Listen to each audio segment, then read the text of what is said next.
के बोलते हैं दामोदर आश्रम चालू करने के लिए 10:30 पे रेडी है। 10 पे चालू करना है, आपको 20 मिनट चाहिए तो वैसे ठीक है 10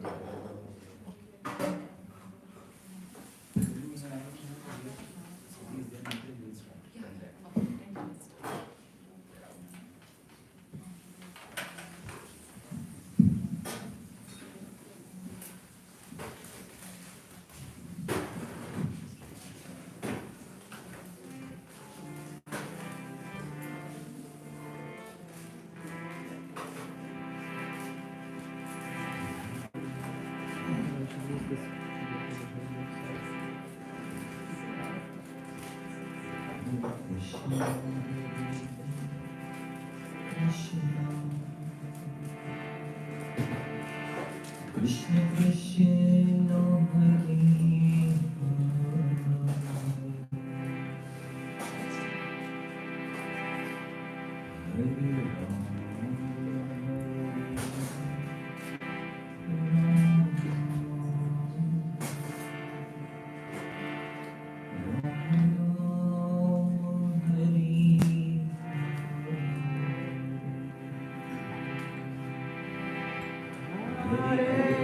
Krishna Hare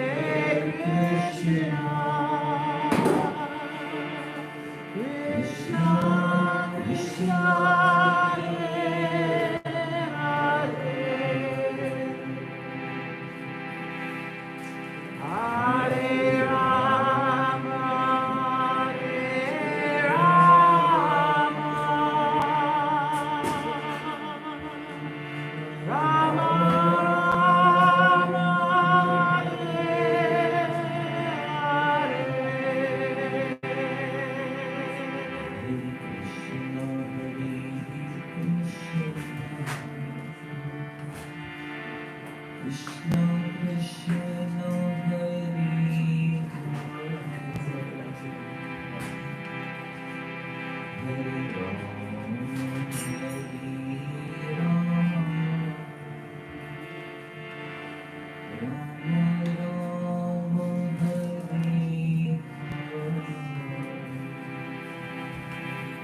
Haribol everyone, thank you for coming.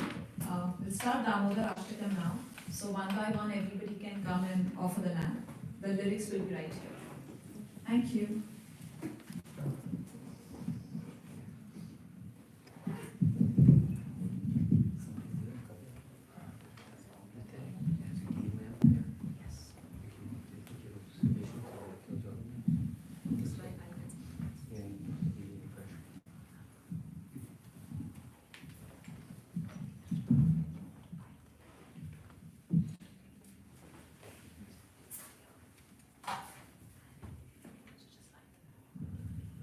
Praise Krishna.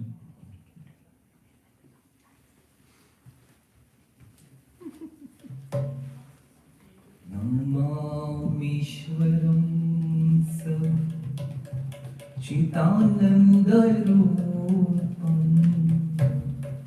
Dasatkundalam Gokule Prajamanam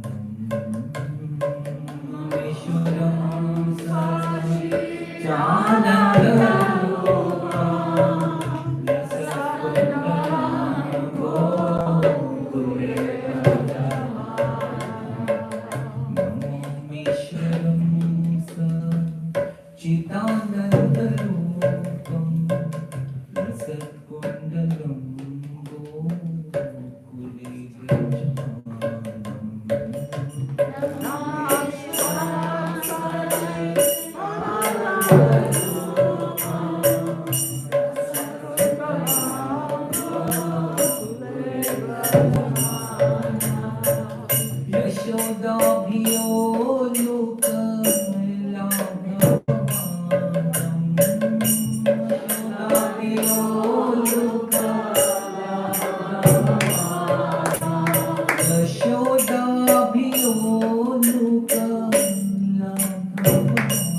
की जय, श्रील प्रभुपाद की जय।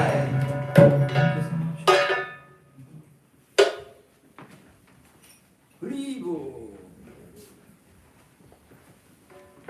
Hare Krishna, everyone.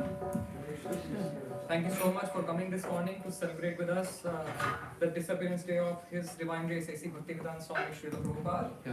Srila Prabhupada ki Jai. So as we have concluded the Damodar Ashram offerings to the Lordships, now the program is like this. We will have offerings by disciples of Srila Prabhupada and senior devotees, and the community offerings will start. So I request His Grace Adi Purush Prabhu, please come here and share with us his heartfelt appreciation for Srila Prabhupada.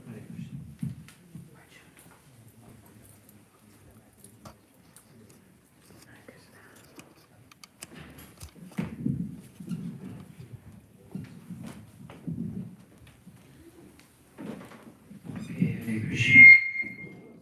Hare Krishna. Welcome everyone. Thank you so much for coming. We ask everyone to make a prayer, offer a prayer to Krishna.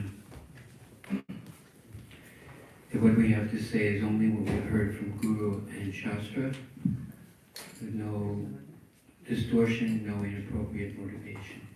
Please make that prayer now. We're here to glorify Krishna. For Krishna's pleasure, we're here to glorify Srila Prabhupada.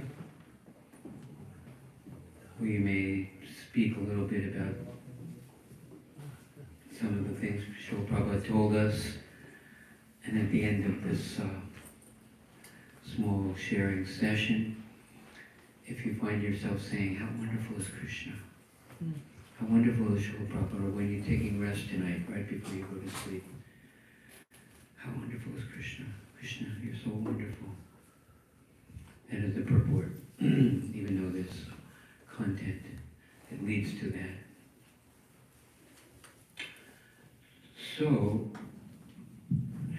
we were witnessing someone approaching Srila Prabhupada and saying, Srila Prabhupada, I want to touch your lotus feet.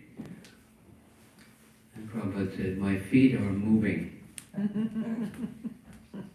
You want to touch my feet, you must move. This is the Hare Krishna movement. Huh? So we have a belief system, we have a philosophy, and then there's the application. We must apply, we must do, we must give Krishna consciousness, not just believe in Krishna consciousness. Can you give everyone a flower? We have some flowers here that are offered to Srila Prabhupada. Give everyone, you can take a look. We're receiving Krishna's mercy. Hold it in your hand. It's not just a flower. It's Krishna's mercy. It's Prasadam. And then we must give. We must give Krishna's mercy. So we ask each of you to give this flower to someone who's not here. So we are meant to share what we've been given. We have to give it to get it. My older godbrother, Bhutta Bhavana, he asked Srila Prabhupada one time, Prabhupada, do we have to specifically desire pure devotional service? Prabhupada said, yes, you must specifically desire pure devotional service. There's devotional service, but ahaitukya pratiyata, unceasing, unmotivated devotional service to Krishna is the only thing that will satisfy the self. And this is our calling. This is the message we've received and the message to give. We're not just nibbling around the edges. We have one foot on the boat and one foot on the dock. We're not going anywhere, right? A full, wholehearted commitment is the radical message that Srila Prabhupada was giving, and why he was criticized by a place where most people have a belief and maybe have some ritual that they attend on Sunday, or maybe for an hour in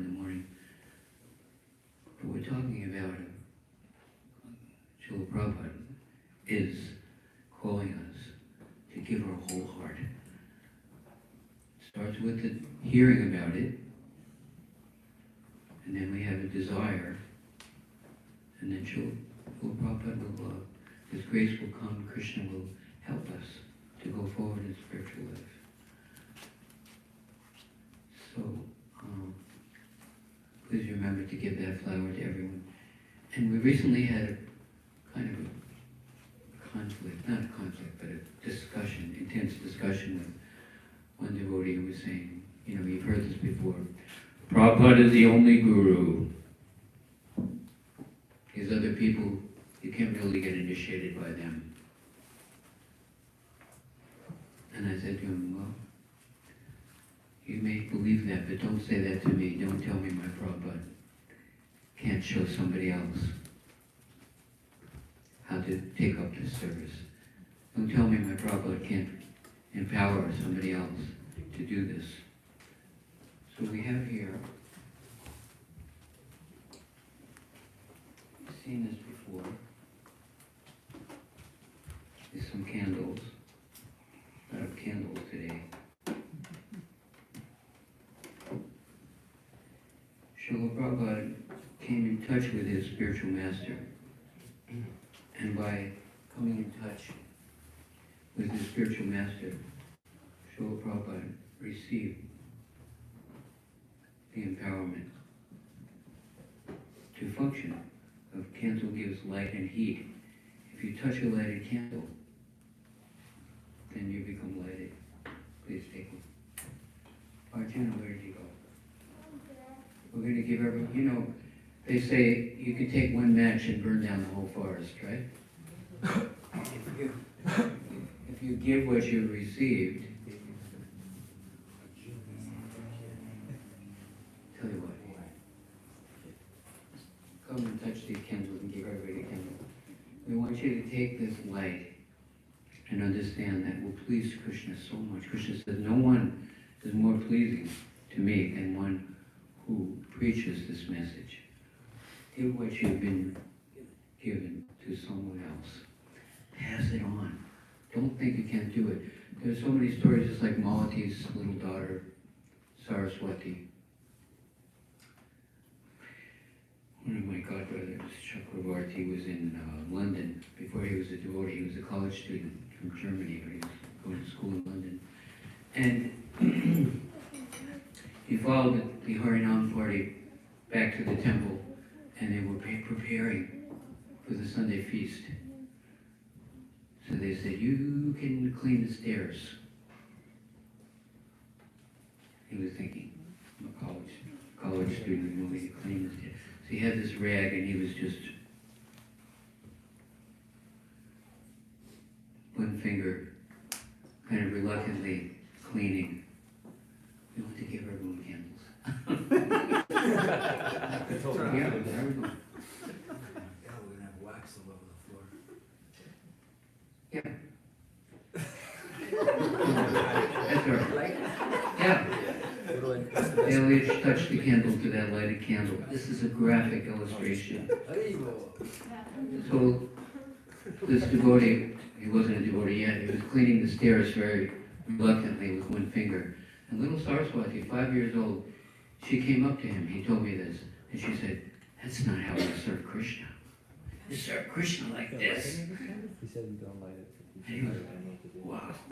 Even the children are talking about giving your heart and doing with, you know, strong feeling. Last night, Vaisheshik was telling us, he was reading from the 11th canto in the Srimad Bhagavatam about how unless you have invested deep emotion and feeling in your service to Krishna, if it just becomes a dry, mechanical, those candles can be lighted, yeah. It becomes dry and mechanical, and you will not be satisfied in devotional service, and so you'll turn to material life. We had one devotee here in the temple, Cable Bhakti. I told you this story, Cable.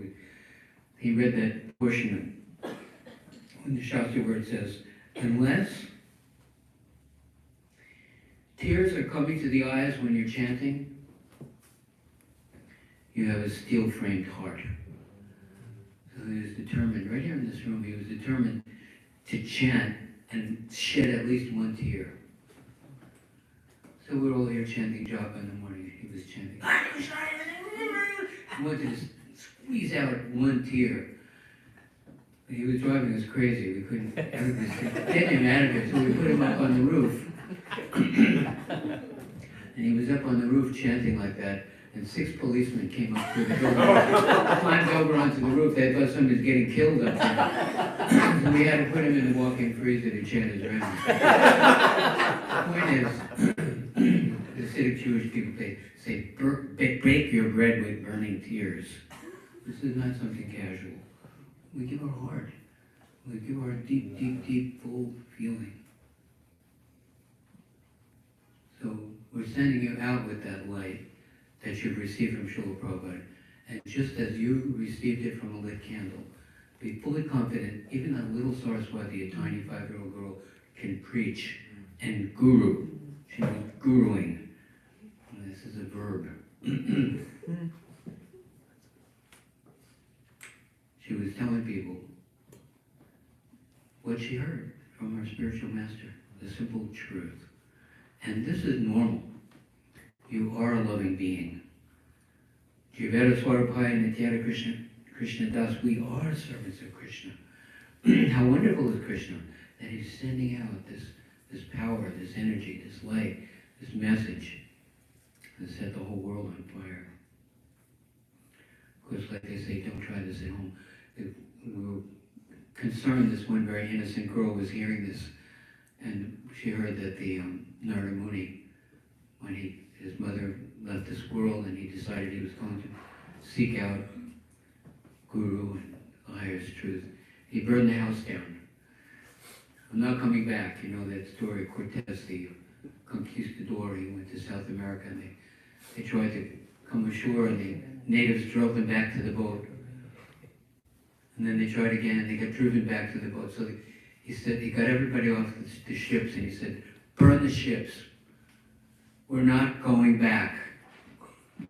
It's a ridiculous, because this is like exploitive and imperialistic and aggressive, horrible behavior. But the point is, keep going. Don't turn back. And continue.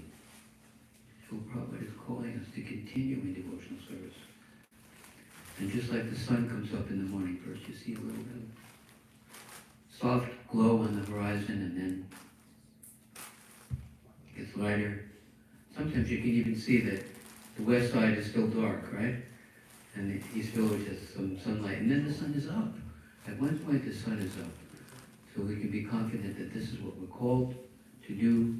And you don't have to keep those candles burning very long at this point, but just to see the fact that you touch a lighted candle and you can take your lighted candle and light somebody else. So please do that. And Krishna will empower you. So,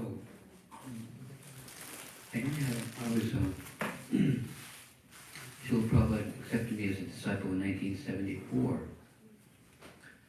And at that point there were already so many devotees, thousands of devotees, and Prabhupada was traveling all over the world. So I'm one of his very last initiates. And I didn't have a lot of direct association with Srila Prabhupada. So I don't have there's a lot I could share, but just hearing direct experience. I came across one of Prabhupada's books and I was reading and I put Prabhupada's picture up in my room. And I was looking at, he's so dignified, so loyal, so aristocratic, elegant in his deportment. And I was wondering, is he proud? Is this an arrogant person? He looks so confident. But when I first saw Srila Prabhupada personally and looked in his eyes, there was no question I could see this is a very humble person. This is a genuinely sincere. May Krishna continue to bless you with pure devotional service. Yeah. This is a very sincere and humble person. I only have one story of, well, there's a few, but one I was thinking of telling you, Prabhupada said, this should not go out. You ever hear that? Prabhupada would say something and then he would say, this should not go out. So I tell this story to put the addendum there. This shall not go, don't tell anybody. Okay. Then it's okay, I think. Because he would say it humorously. He came to New Vrindavan and I was supposed to be his bodyguard, so I was going with him. I mean, what can you show as a form? Cows. Here's the temple, here's the cows. We were walking around and he had this horse barn. We had some work horses. So we went down to the horse barn, just walking around. And it was the summertime, and you know, in the countryside, when the summer comes, everything grows like mad. Like atomic energy, things just grow, weeds, grass, trees. So there was this, behind the horse barn, there was one round spot with nothing growing. And Chopard said, what is this? I said, oh, well, in the winter, they clean the horse stall and they throw the horse manure and the straw in a pile here. And just yesterday, or a few days ago, they took they loaded it on a wagon and spread it out on the field. But in this spot where the horse manure had been piled up, there was nothing growing at all. And Prabhupada said, oh, horse manure is good, it's ammonia. If you sleep above the horse stall, if you have lung condition, it will clear it out. He said, but here on the ground, nothing is growing. This intense horse manure, liquid seeping into the ground, wouldn't let anything grow. And he said, this is like my young sannyasis. I tell them to keep moving. If they stay in one place, they'll just burn people out. But if you spread it around the field, it has some nourishment. Saying that sometimes we preach enthusiastically and we burn people out by over enthusiasm. David Rita Swami was telling me he goes places and then when he gets there they say, Jai Swami! And then after a few days they say, when are you leaving?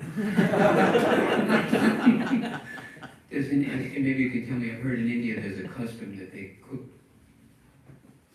what is it called? There's a preparation they make when a sannyasi has come to visit, he's been there for 3 days and it's time to go. It's called fish. Bengal. What's it called? It's like a curry sauce. Curry sauce. And that means, okay, Marsh. As much as we can handle, we can go away from there. But see, the thing is, we're meant to nourish people gently, encourage them in Krishna consciousness and not burn them out with misdirected enthusiasm. But the one story I do have, it was in 1974 and Prabhupada came to visit for a few weeks. And if you know how Vrindavan is arranged, anybody been here? Anybody been to Vrindavan? Some of you have. So there's an area, I just had some friends from Atlanta there, some devotees, and they said, can you show me around? We drove on the farm for almost 8 hours. You don't know what's there. You see the temple, you see the lake, you know, but there's a lot of stuff going on in different areas, farmland and pasture grounds and devotees living here and projects over there. So at this time, most of the devotees lived in a temple called Bahulavan. Radha Chandra deities were there. There were some buildings and householders and children and stuff. And then about a mile or more up the road and up the hill, there was another temple, Lord Jagannath. And all the unmarried girls lived there. And then 2 miles up this other road, up on the top of the hill, where Radha Swami stayed for many years as a Vrindavan farm. At that time we had 30 brahmacharis living up there. So it was spread out. And at that time, we had just purchased some land past Boulevard, past Prabhupada's palace, where the Ramachandra temple is now. And there was just one little house there. And we had just purchased it, so it was some ordinary householder people lived there. And it was in pretty good shape, so we had Prabhupada stay in that house, but it was 2 miles from Boulevard. And sometimes at Nirvana, not all the time, we had a lot of nice neighbors that liked us, but there were redneck hillbilly people who would come driving through in trucks in the middle of the night, shooting guns in the air and stuff. We had people, right before Prabhupada came that time, we had the motorcycle guy came and broke in the temple and broke the altar and shot some devotees. So it's, half an hour's drive from the nearest highway, and you call the police and they get there 2 hours later, and it's a little difficult. So Prabhupada was in this house, and they were concerned for his protection at night. So my service was to guard Prabhupada's house at night. They gave me a shotgun and a .38 pistol, which is kind of ridiculous because Prabhupada's protecting us, me protecting Prabhupada is completely absurd. So, I didn't really have any direct casual conversations with Srila Prabhupada. I wasn't even initiated then. And at 1 o'clock in the morning, I was there from 9 o'clock at night till 4 or 5 in the morning. 1 o'clock in the morning, Prabhupada's light would go on in his room, and then I would hear him translating. I told you this, right? And then he was, I could hear his voice. And then it started to rain. So next to the house, the driveway going down underneath the house, there was a garage, car garage. So it started to rain, so I went down there, opened up the garage. I was inside the garage doing my guard duty. And I didn't know Srila Prabhupada could come down through the house. And he came down through the house. He had these little corduroy slippers.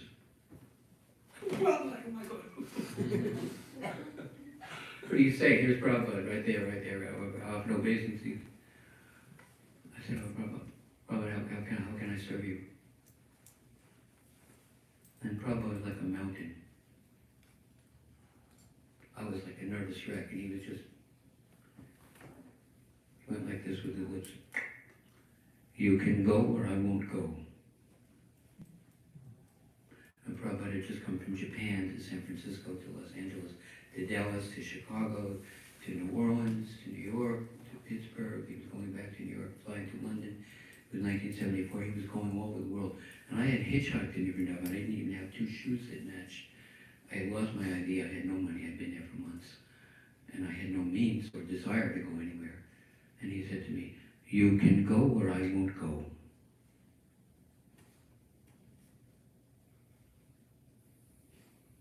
I said, Prabhupada, where won't you go? To the future. I thought he was asking me to build a time machine. To the future. And how you treat the people there, you show them how Krishna loves them. Where is Nimai? Instagram? Oh, yeah.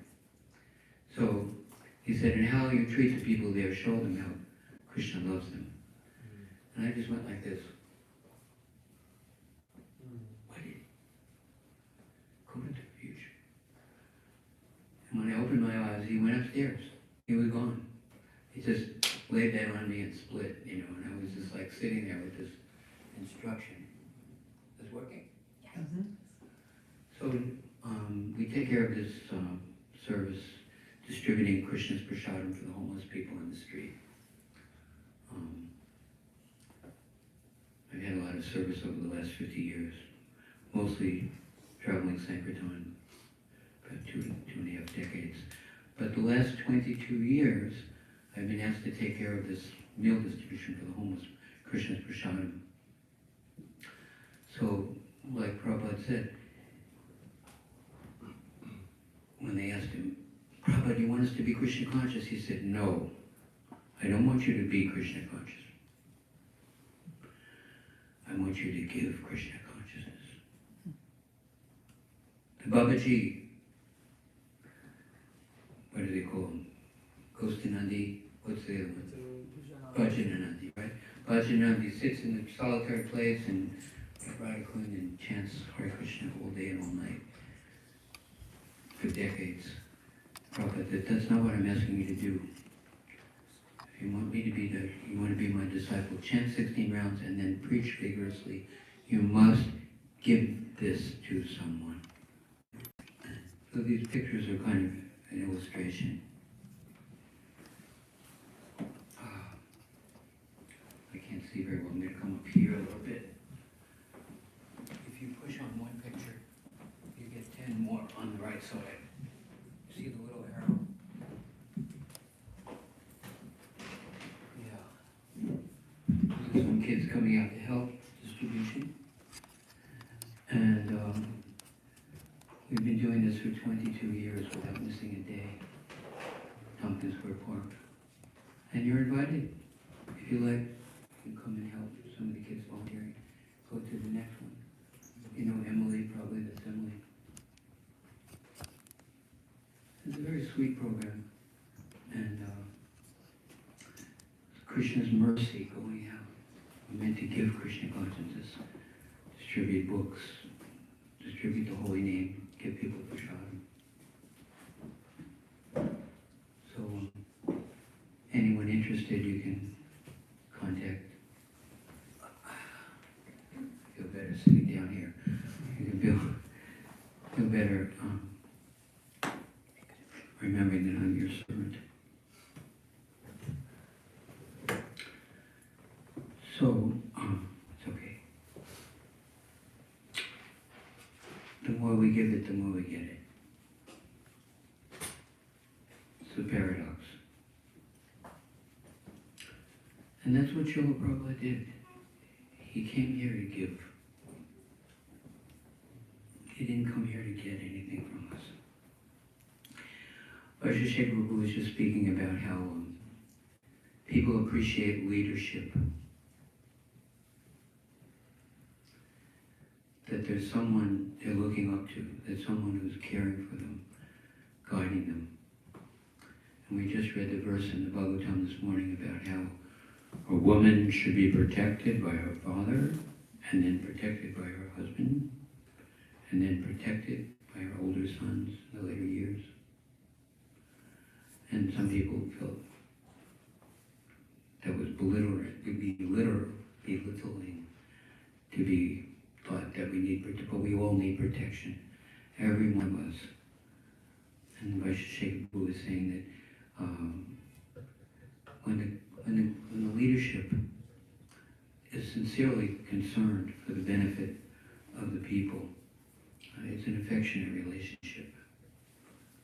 And he said we see the residual appreciation for leadership. He was in London and he was putting postage stamps on some postcards. And the devotee said to him, that won't go out. Because the postage stamp has a picture of the Queen and the picture is upside down. You know, the Queen's picture is upside down, so the post office won't mail that letter. So people have an appreciation for those that are leaderships and those that are actually caring for them, especially spiritually. So these pictures are a little bit of an illustration. Prabhupada said, example is higher than precept. Yeah, you can flip through them. Clip each picture, and there's 10 pictures behind each of them. The Instagram is interfaith_NYC if you want to look at it or follow it. And we invite questions or comments, and we ask everyone to share something today. We hope that will inspire you a little bit. What we had.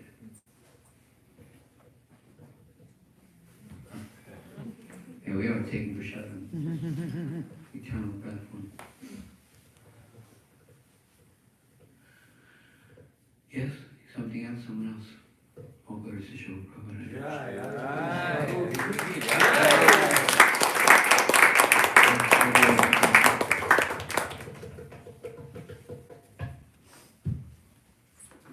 Hare Krishna. I think you all can hear me. So now we'll be playing a recording of Pradyumna Prabhu, disciple of Srila Prabhupada. He was not able to come here and be here with us personally, but he sent us his offering. So Yeah.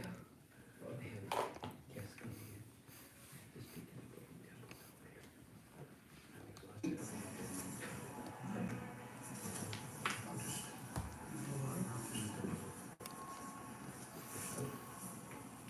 ज्ञानतिमिरान्धस्य ज्ञानाञ्जनशलाकया चक्षुरुन्मिलितं येन तस्मै श्रीगुरवे नमः.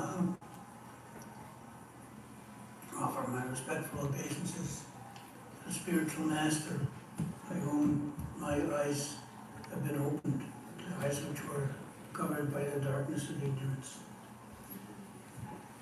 Make my obeisances to Srila Prabhupada, who very kindly came to deliver to us a gift of the teachings of Lord Sri Krishna Chaitanya. I can speak a little about the life of Srila Prabhupada. As you know, he was born in Calcutta in 1896. His mother's family was very eminent, very wealthy, Malik family. That's generally spelled M-U-L-I-C-K, but it's from the Arabic word Malik, M-A-L-I-K, meaning a prince or a king, a ruler. So it's a princely title that was given at the time of the Mughal Empire. And Prabhupada's father, Gaur Mohan De, had come a family of Vaishnavas, of Gaudiya Vaishnavas for several generations. And when Prabhupada said my father was a Vaishnava, pure Vaishnava, sometimes we don't know exactly what that means specifically, but the family of Gaur Mohan De were devotees of the descendants of Nityananda Prabhu in Navadvip. And they were initiated for several generations by Goswamis of the Nityananda Vansha. Srila Prabhupada, as he grew up, of course, he had a living in the house of the Malik family and one of their properties.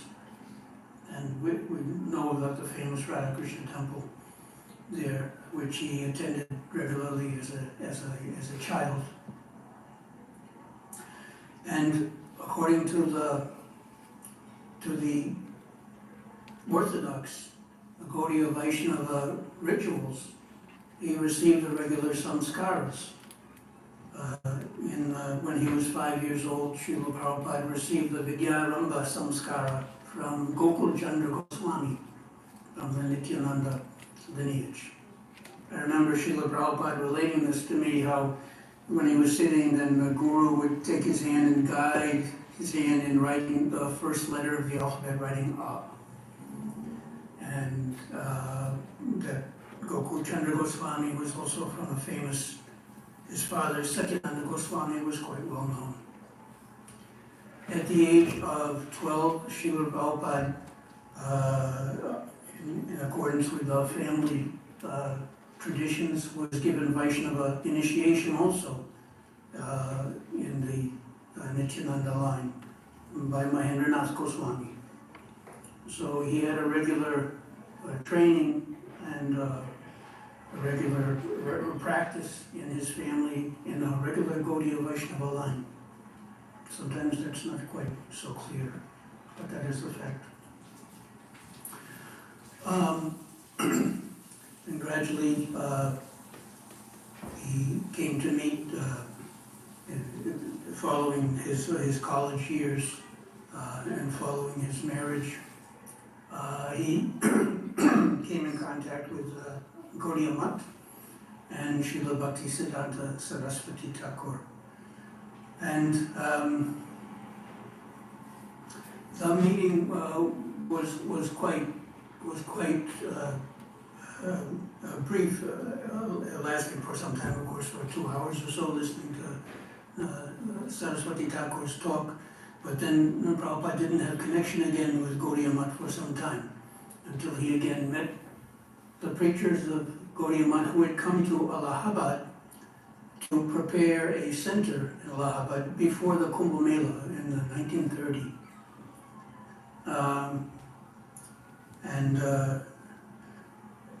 during this time before he had met Gaudiya Math again, Prabhupada had been for some time a very an active Gandhian.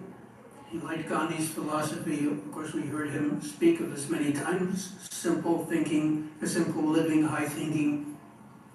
He liked the idea of Gandhi popularized the ideas of the village economy, etc. Prabhupada found that very interesting. And he continued the Gandhian involvement all the way up to at least to 1928.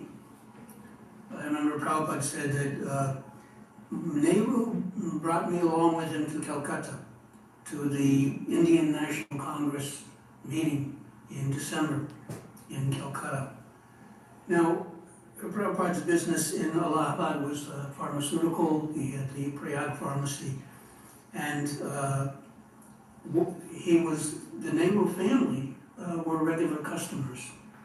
So when we speak of Nehru, we think of Jawaharlal Nehru, the longtime Prime Minister of India, and whether, of course, he was one of the leaders of the Congress Party. But Srila Prabhupada also knew the father of Jawaharlal Nehru, Motilal Gandhi. So when Prabhupada said Nehru brought me along, whether that was the son Nehru or the father Motilal Nehru, I don't know. But definitely Prabhupada said he brought me with him. And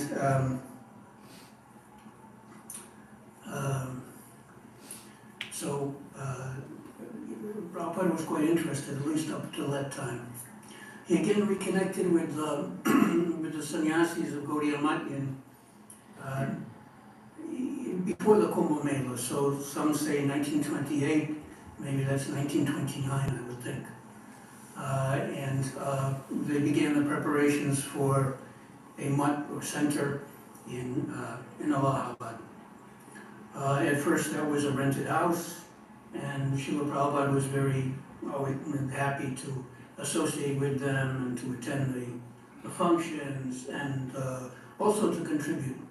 In fact, Bhakti Pradeep Tirtha, who showed up at Prabhupada's Prayag pharmacy, of course he got Prabhupada's name from someone who said this man may be interested in donating something. He's a pious young man, he may be interested in donating something towards your center.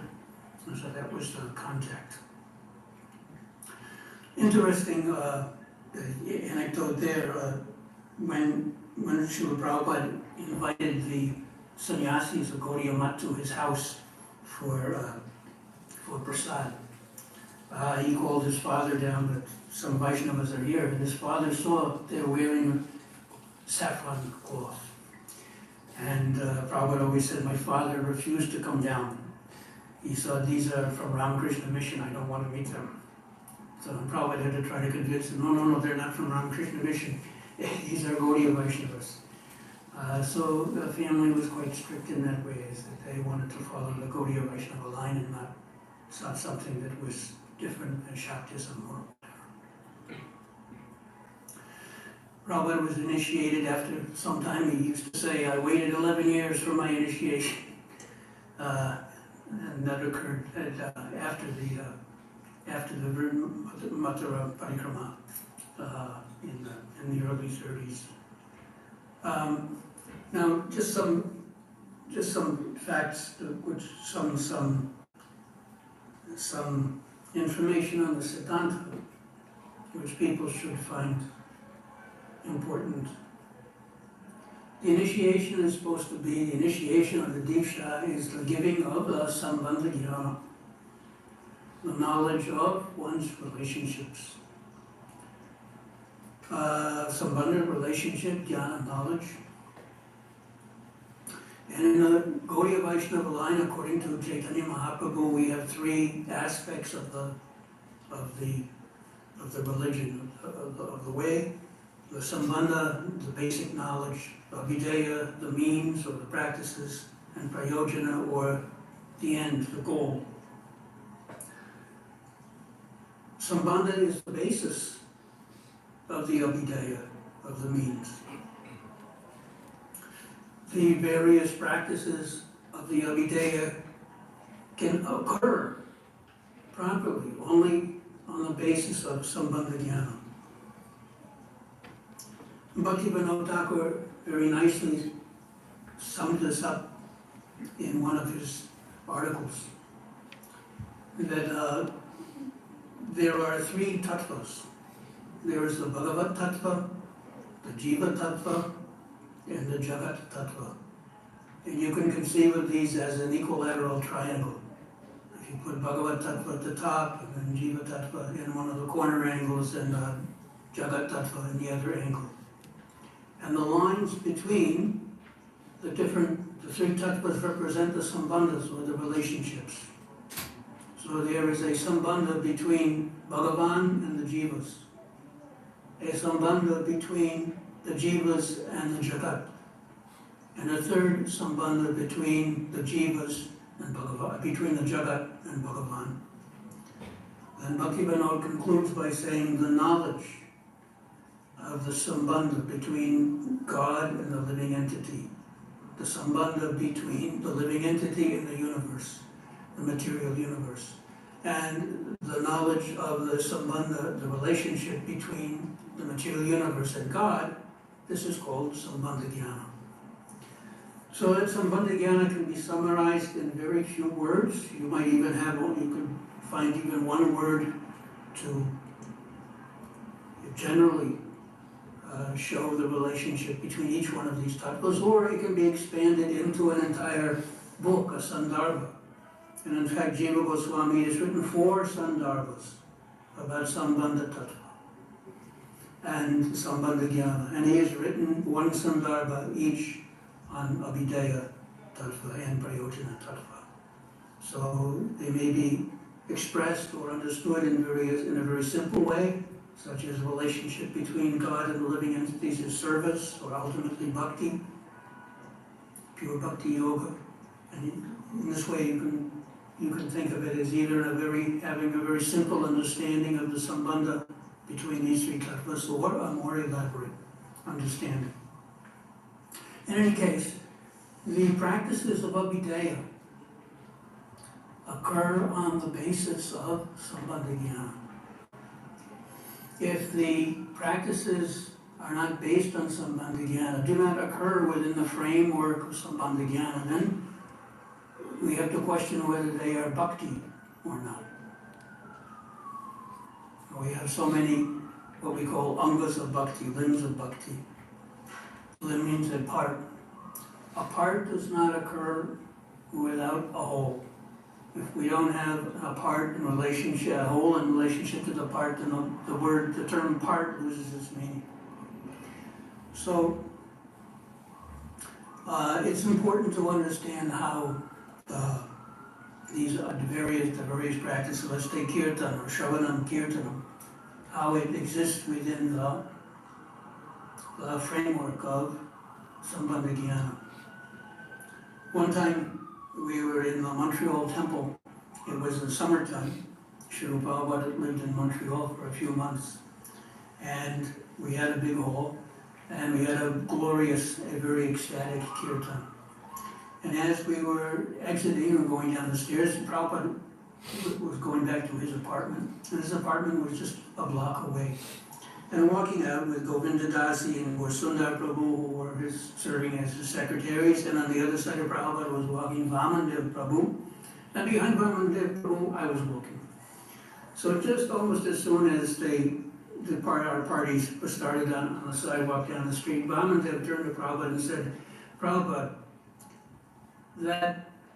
actually we didn't refer to Prabhupada at that time as Prabhupada, as Swamiji, I think he said, that kirtan was so enjoyable. Prabhupada immediately turned to him and said, kirtan is not for your enjoyment. Kirtan is for Krishna's enjoyment. And this is an example of how the anga, the part, the practice, the particular practice of bhakti, we call a bhakti anga, it must be grounded in a greater inclusive basis. And then we'll know that each one is rooted in, is springing from a desire to please and serve the Supreme Lord. It is not an activity that is done just for our own satisfaction.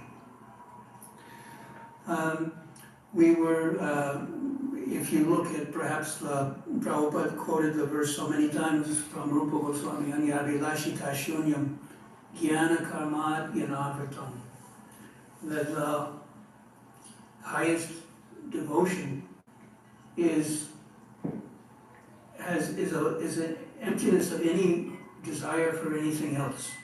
And it is karma jnana karma jnanavritam. It is uncovered by karma and jnana. Sometimes one of our scholars was wondering, he asked this question, just exactly what do you mean by covering? By being covered? Well, being covered is just being eclipsed, like the sun is eclipsed, or the moon is eclipsed. One doesn't see it anymore, it goes out of sight. And in the same way, bhakti, the place of bhakti is taken by karma, or taken by jnana, then it is said to be covered. Now the verse goes, karma jnana jnanavritam, karma jnana adi. What does adi mean? According to Jiva Goswami, adi means yoga. So yoga can be one of the elements that covers bhakti. So we have to be careful of this. If you do something for health, of course, that's everyone's health is an individual matter. Your diet, the exercise that you need to do, the rest you need to take, are all individual. They can't be prescribed generally. And yoga, of course, is very good for health. But Prabhupada said so many times, he's repeated again and again, that the yogic process is extremely difficult and not really possible not possible certainly for the majority of people in this age. So we have to think about if you're laying your spiritual investment in the yoga or not, what you're laying it in. One time we were in Boston in 1968, and Srila Prabhupada was going for his morning walk. And at that time, some disciples of Swami Satchidananda had come to, famous Swami Satchidananda from New York, iconic guru back in the 60s. His disciples had come to Boston to start a center. At that time, Prudence Farrow, Mia Farrow's sister, was the kind of the impetus behind that. And so they heard that Prabhupada was there, and they came to attend his lecture, and they came to the morning walk. For 2 or 3 days. And the boys looked all young men, and they looked very healthy, and of course they were the disciples of Swami Shivananda followed quite a lot of principles like vegetarianism. They looked very bright, they looked healthy. And they asked Prabhupada many questions. They just asked and asked for the length of the walk. And ultimately they were asking about the yogic process. And Prabhupada said the same thing, just said that it's not possible for people in this age, it's too hard, you have to go to a place alone, it's not a group activity. And they said, well, we can't get the best from it. One of them said to Prabhupada, at least there's nothing bad, nothing harmful. And Prabhupada paused for a moment and looked, yes, harmful. How is it yoga? I mean, we're speaking of it without the yoga here. He said because it takes your attention, your focus away from Krishna. Just like that verse, Jnana Karma Jnanavritam. Whatever, you can only think one thing at a time. So if you engage in a process which is exclusive from, nothing to do with the deity, then it can serve as a cover also, so to be careful of that. Just one last thing I'd like to say regarding the aspects of the spiritual path from the Srimad Bhagavatam. Prabhupada quoted this verse many times. Bhakti pareshana bhavo vibhaktir anyatra esha trika ekakala. that three things, a trika, means a trio, occur samakala, at the same time, simultaneously. And what are those three? Bhakti, devotion, pradeshanubhava, realization of the Supreme, and viraktir anyatra, and dispassion or detachment from anything else. And these occur at the same time, and one experiences them at the same time. An example is given in the second line of the verse. Just like for a person who is eating, with every bite, he gets tushti, pushti, and kshudapaya. He gets tushti, satisfaction, pushti, nourishment, and kshudapaya, the hunger goes away. So this is the example, three aspects, that there is the devotional, pure devotion, pure service, and that occurs at the same time, Parishanabhava, a realization, a knowledge aspect. And thirdly, an aspect of vairagya. Virakti is the same as vairagya. One has no raga, no rakti towards other things. And there's one last point. When Srila Bhaktivinoda Thakur explains this, he says that this verse contains a secret. He said it is not only that these three, the bhakti and the realization, the knowledge aspect, and the detachment aspect occur at the same time, they should occur in the same proportion. So if you can imagine these three again as a triangle, as an equilateral triangle, where all of the angles are the same. If you have so much degree of bhakti, there should be the same degree of realization. And if you have so much of bhakti and realization, there should be the same amount of vairagya for anything else. And Bhaktivinoda ends this by saying that if there is a disparity in the proportion of your devotion versus your knowledge, or your knowledge versus your vairagya, if there is a imbalance, a disproportion, then there must be something wrong at the root, in the mula, at the very root. So that means somehow the process didn't start out right in the first place. So we should think about all these things. These are verses that were quoted a lot by Srila Prabhupada. And they emphasize the importance of understanding deeply the process of Bhakti Yoga, and so that we can come to a right result. All right, well, there are other people wishing to speak, so I thank you very much. I extend my humble obeisances to all of the assembled devotees. Jai Srila Prabhupada. Srila Prabhupada Ghee! So now we'll be reading the offering of Arjuna Prabhu, His Grace Arjuna Prabhu, who is here with us.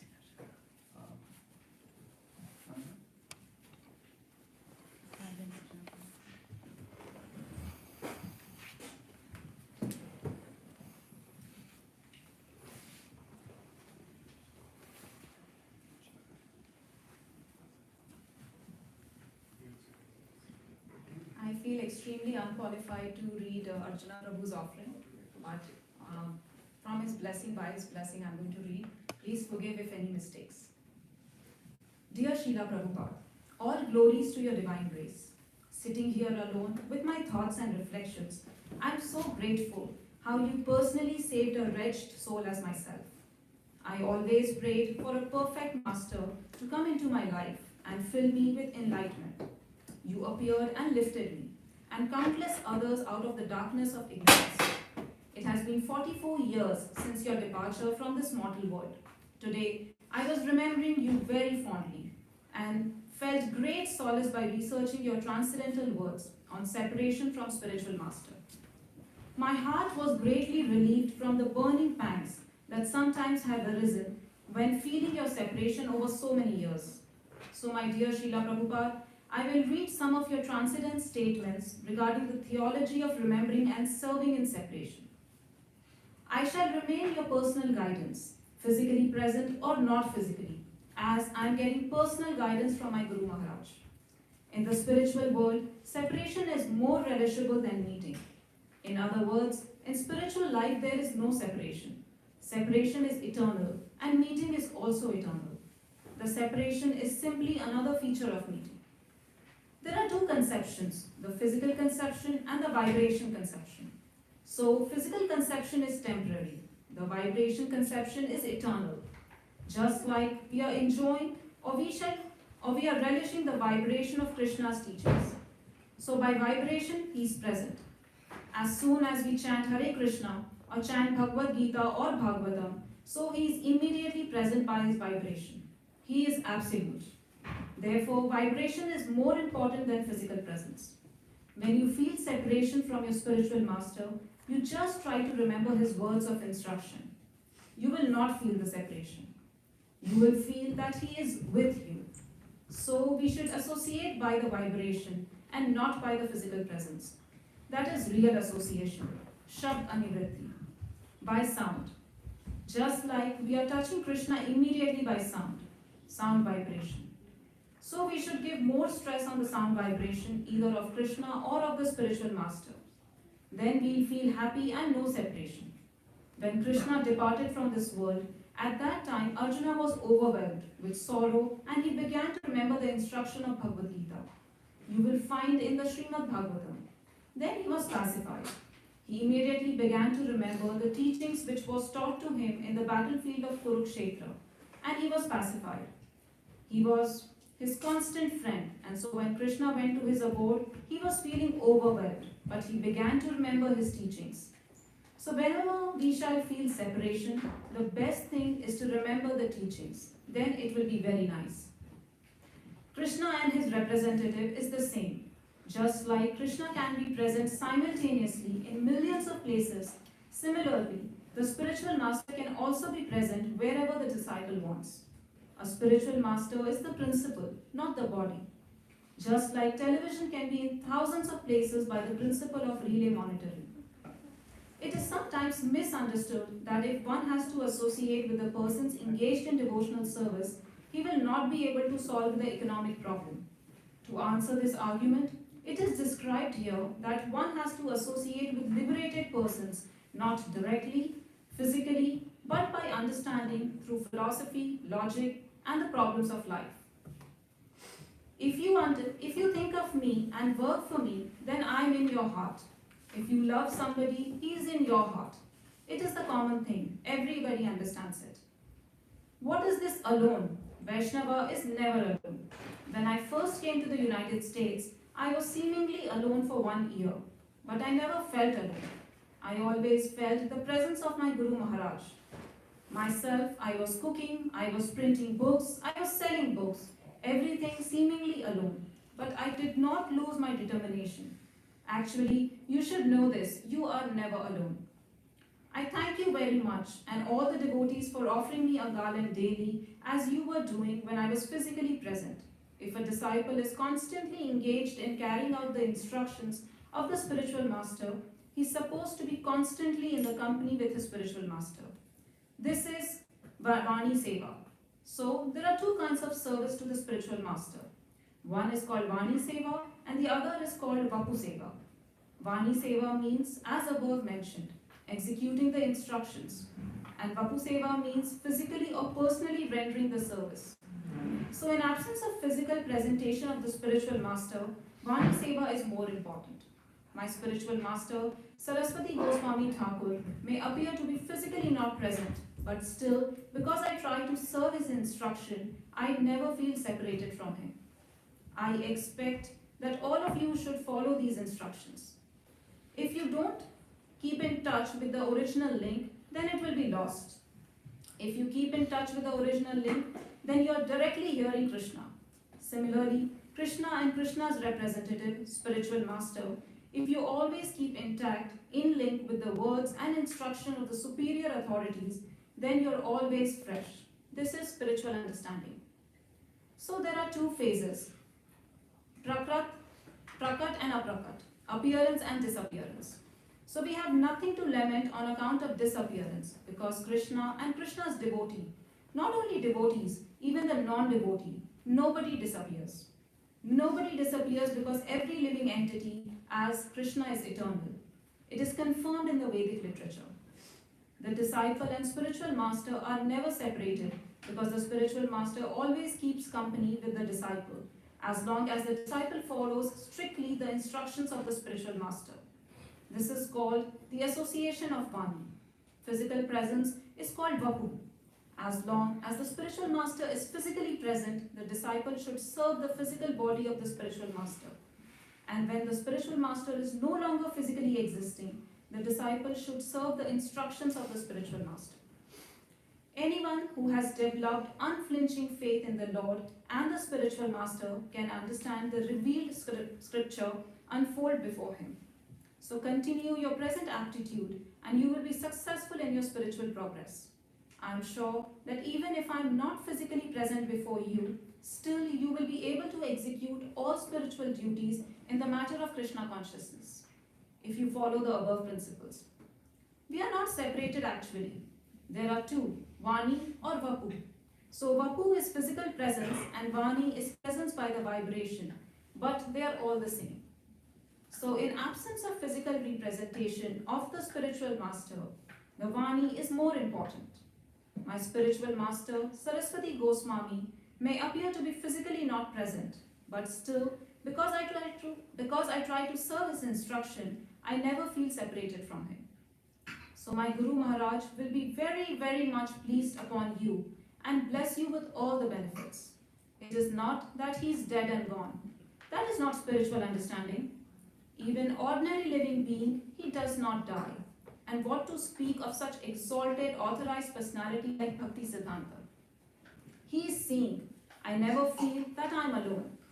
Yes, I am glad that your center is doing so well and all the devotees are appreciating the presence of their spiritual master by following his instructions, although he is no longer present.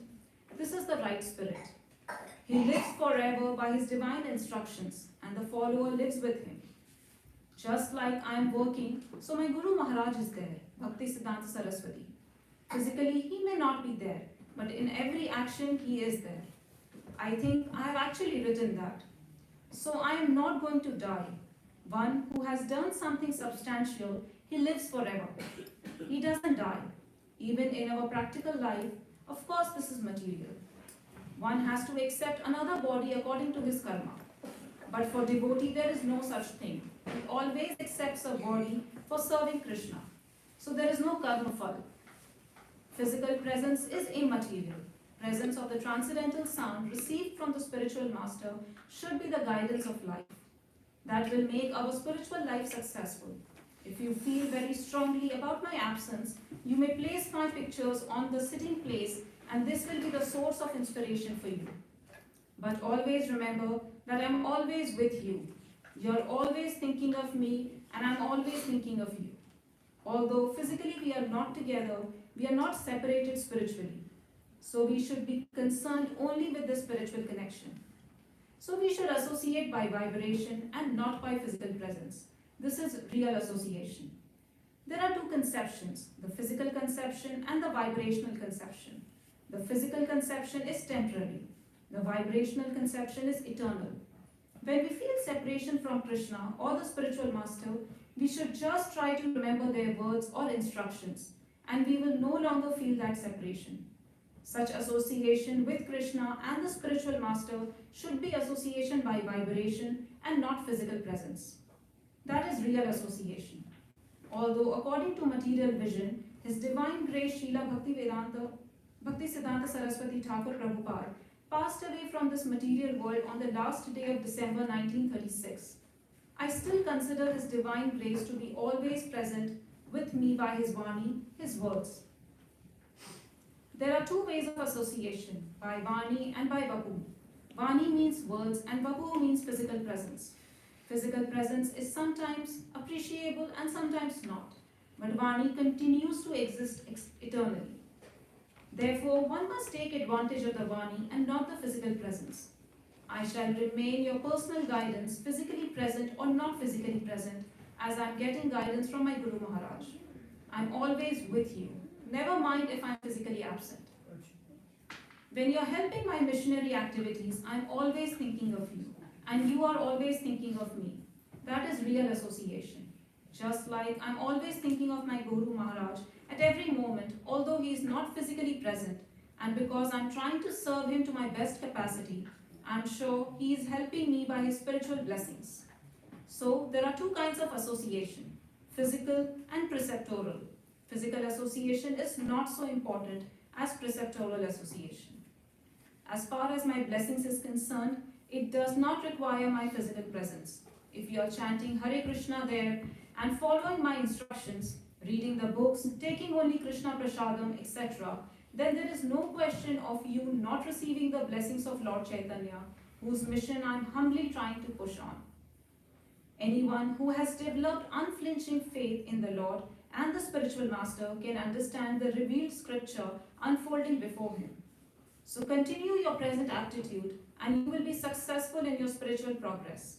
I am sure that even if I am not physically present before you, you will still be able to execute all spiritual duties in the matter of Krishna consciousness, if you follow the above principles. So, although a physical body is not present, the vibration should be accepted as the presence of spiritual master, vibration. What we have heard from the spiritual master, that is living. Just like I am working, so my Guru Maharaj is there, Bhakti Siddhanta Saraswati. Physically, he may not be there, but in every action, he is there.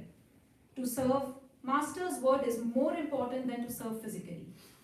I went to your country for spreading this information of Krishna consciousness, and you are helping me in my mission. Although I am not physically present there, but spiritually I am there with you.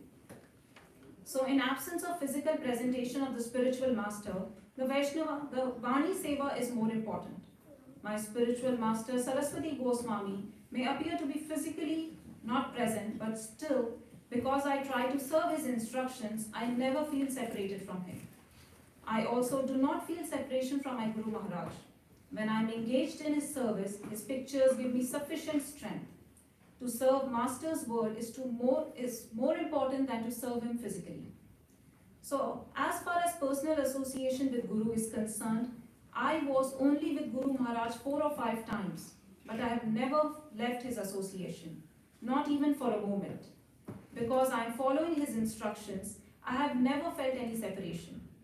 There are some of my god brothers here in India who had constant personal association with Guru Maharaj, but who are neglecting his order.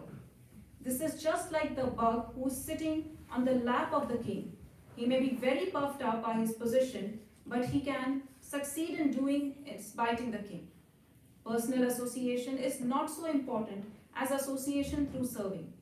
So spiritually, appearance and disappearance, there is no difference. Spiritually, there is no difference. Although this is the disappearance day of Om Vishnupad Sri Srimad Bhakti Siddhanta Saraswati Thakur, there is nothing to be lamented, although we feel separation. He reasons, ill who tells that Vaishnavas die when thou art living still in sound. The Vaishnavas die to live, and living try to spread the holy name around. Srila Bhakti Vinod Thakur, all glories to your divine grace. Your aspiring servant, Arjuna Das. Thank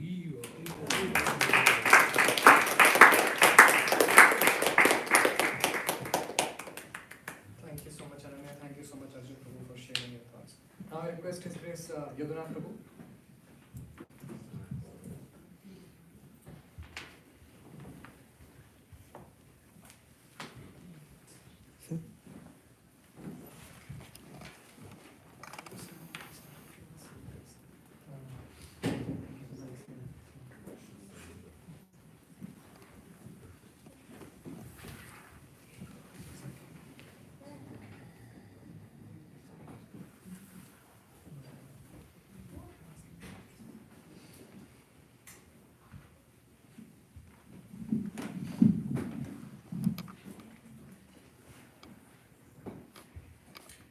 I'm going to read a poem that I wrote for Srila Prabhupada's Vyasa Puja. Dear Srila Prabhupada, when I take my last breath, I'm sorry, before I go to this, I just want to say how good it is to see you, Raghunath Prabhu, looking so well. Hare Krishna. When I take my last breath, that's when reality comes. When I take my last breath, that's when I find out for certain if my life has been worthwhile. Will I see you? Will I see Guru Maharaj? Will I see the charming blackish Lord of my heart? I'll know when I take my last breath. While I breathe, it's all in my head. What you said, the things you wrote and what I read, the tears you shed, the blood you bled, to weave a world with hippie thread.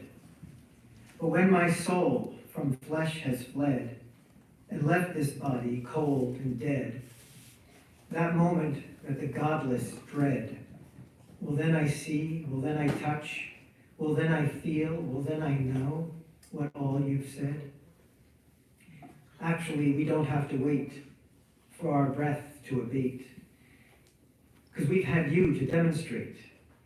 Well, you and my Guru Maharaj and so many more. No, we don't have to wait until our breath stops. We can know now. The present is now. K is for Krishna. Add K to now and it becomes know. Know that everything is a gift. Know that God is my best friend and protector. Know that sometimes I need tough love. Know that I am very small. And know that although I am very small, I am somehow significant in the eyes of God. Know that life never ends. Know that joy never ends. Know that love never ends. And that by my own choice, I am wearing a straitjacket. That my every act is a boomerang I throw. What I now know with a small k, I hope to know with a big K. All this you taught me, and more. All this you gave me, and more. All this you gave me, all this. Please bless me to know this, to show this, now, today. But if not today, then perhaps at least when I take my last breath. Srila Prabhupada ki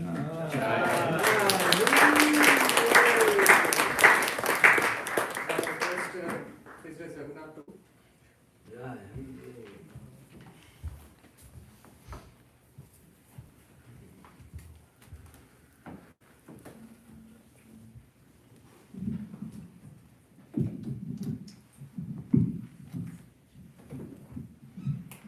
Nama Om Vishnu Padaya Krishna Prasaya Bhutale Srimati Bhaktivedanta Swamini Namine Namaste Saraswati Devi Gauravani Pracharine Nirvishesha Sunyavadi Prasthishati Shataya Umayanatamandasya Anjana Salataya Chaksurandamina Tasmai Shri Gurave Namaha. I had the good fortune that I don't get to come to the Bhakti Center so much. And today is my mother's birthday. So she's 95, grew up in New York City, and still lives here. And it worked out perfect. And I got to come down for her dinner tonight with all my brothers and sisters. And I asked, I live upstate in the countryside, and I never know what holiday it is or anything. And Doyle Duranga said, perfect timing, it's Prabhupada's appearance, so it worked out so nicely. And today's a special day to reflect on everything that Srila Prabhupada has given to me.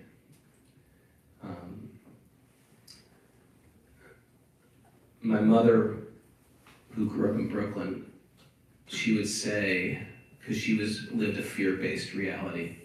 She didn't ride a bicycle, she didn't know how to swim, none of the things that are very common for kids. So whenever I'd go traveling in the world, anywhere, I could say, hey, Mom, I'm in Germany right now. She'll be like, careful where you swim. I was like, what are you talking about? And I'm serious. If I called her right now, she'd be like, are you swimming? I'm like, no, I'm just on the Lower East Side. She had this thing that, I know a story about these kids who got dragged away by the riptide. If you don't know where you're swimming, don't swim there. I tell this ridiculous story because material world is a place just filled with riptides. And Prabhupada used many analogies like that. And if we're here today, we're lucky, we're incredibly fortunate, because so many people got some actual truth in their life by the Acharya. An Acharya appeared within our lifetime. That's unbelievable. If you died in 1964, you missed the Jaladuta. And in our lifetime, an Acharya was here. How incredible, how fortunate was that? And the fact that we're here today, like actually remembering, that's incredible good fortune. One time I was asked to lead a kirtan at one of my yoga students' things in Brooklyn. I didn't know what it was. It was sort of like an ashram, but they were into something. And just like me and 3 devotees went, and we had this simple little kirtan. And everybody was there, like, they're sort of unfamiliar with kirtan, but clapping. And one older gentleman came to me, not that old. I always say older gentlemen, they're generally younger than me. But this person was about 65. And he came up to me, he's like, that was such a nice kirtan. Have you ever heard of Bhaktivedanta Swami? And I was like, yes, I have. And he said, you know, a long time ago, I traveled with him all over the world. And I stayed with him at John Lennon's house for 1 month. He said, let me ask you a question. Have you ever heard of a book called The Nectar of Devotion? I was like, yes, I have. I was like, it's getting better. The story's getting better. And he goes, yeah, I transcribed that book for him. I was wondering if that book ever came out.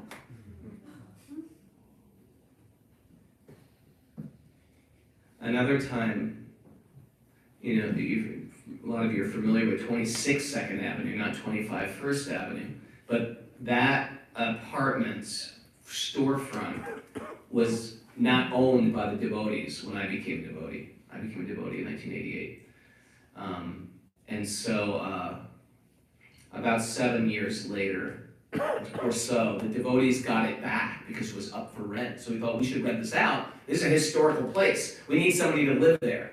And I was just leaving the Brahmacharya ashram at that time. And so I said, you know what? I have no clue what to do with my life. Can I live there? And so me and a new bhakta, I was training to be a brahmachari. We lived there. And there was no bath shower, so we'd take a bucket shower in like a busboy tub. That's how we showered. And every day our morning sadhana was, we'd have kirtan, I'd take Amridanga, he'd take the cartels, and we'd have kirtan to Prabhupada's tree. We'd sit there, we'd read the Srimad Bhagavatam, and then we'd have kirtan back. And one day I was walking down, I don't know when this was, 1995 maybe, walking down, probably right around here, towards the tree. And it was garbage day in New York, and there's big, massive piles of garbage. You know what garbage day is in New York City? It's just garbagey and smells. It's very early in the morning, the sun's getting up, and it was, you know, sort of like the Lower East Side, still a little grungy. And in the garbage started moving. Sounds weird, rat. And everything was completely still on the street. And a man jumps out of the garbage and puts his hands in the air, and he looks at me and he goes, "Where's the Swami?" And I was like, what are you talking about? He goes, the Swami, the old Swami. I mean, Bhaktivedanta Swami? He goes, yes, Bhaktivedanta Swami.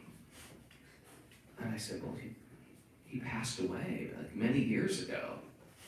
And then this homeless, intoxicated man just came to me and goes, I knew the Swami. I used to help the Swami. He had a place on 26 2nd Avenue. And every week, I used to hold pots and carry pots for the Swami to the park right here. I can't believe he's not alive any longer. And I said, yeah, it was like 1977 he left. And he said, you know, one day I was carrying a pot. I didn't know what it was, but it was sort of like a pot of syrup. And in that pot were like these floating balls. And one day, the Swami just grabbed one of these balls and put it right in my mouth.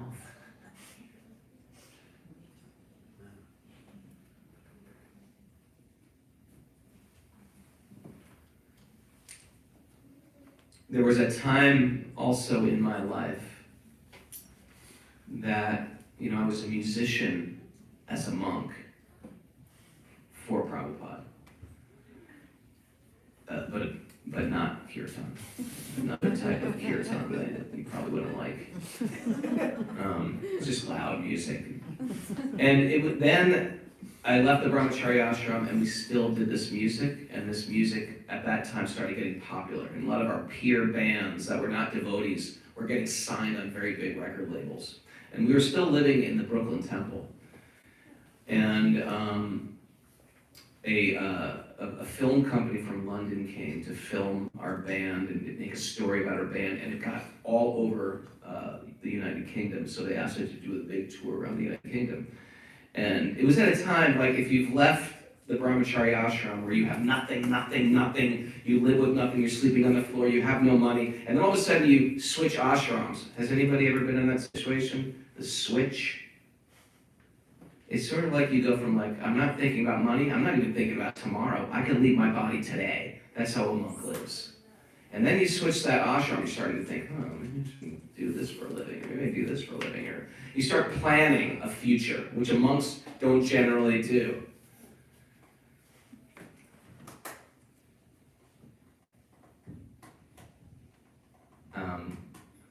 Anyway, we met this man on the street in Scotland, and he said to me, are you devotees?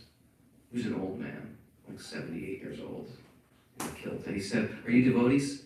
I said, yeah. He started neck beats. He goes, I was with Prabhupada and George Harrison. We were good friends. We would go there all the day. Every week we'd see Prabhupada. And Prabhupada said to us the same thing every week. He'd put us in his room, give us some sweet, and say, all you have to do is surrender to Krishna. Give your life to God. And we take the sweets and we leave. Except George took it very seriously, but I could not. I was just too into the scene back then. And he said, over the years I made money and I lost money, I made money and I lost money. But now, I'm an old man. And I should have listened to the Swami. And then he turned and walked away. So Prabhupada will always send us messengers if he hadn't come personally for us. And my only job is to listen and apply that message. Or else it's just like shooting blanks.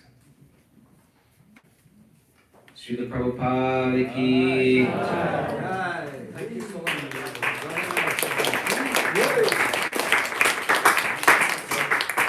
We have many devotees scheduled now to speak, so I request all of you to please come. No need to do the Prabhupada Pranati or offering obeisances. Do it before coming here, and I'll be keeping track of time, and as soon as the time is up, which is basically 2 minutes, then I'll give you a signal or something. So I request Ati Sundari Radha to please come.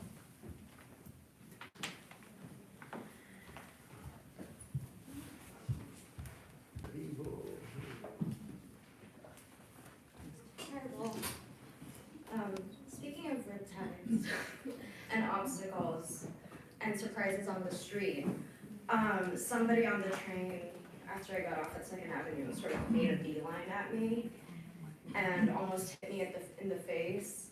And I've been taking kickboxing, and by Krishna's mercy that kicked in, and I was able to like put my arm up and swiftly, all the chill in the world, very New York, keep on finishing my offering on my phone and go to the temple.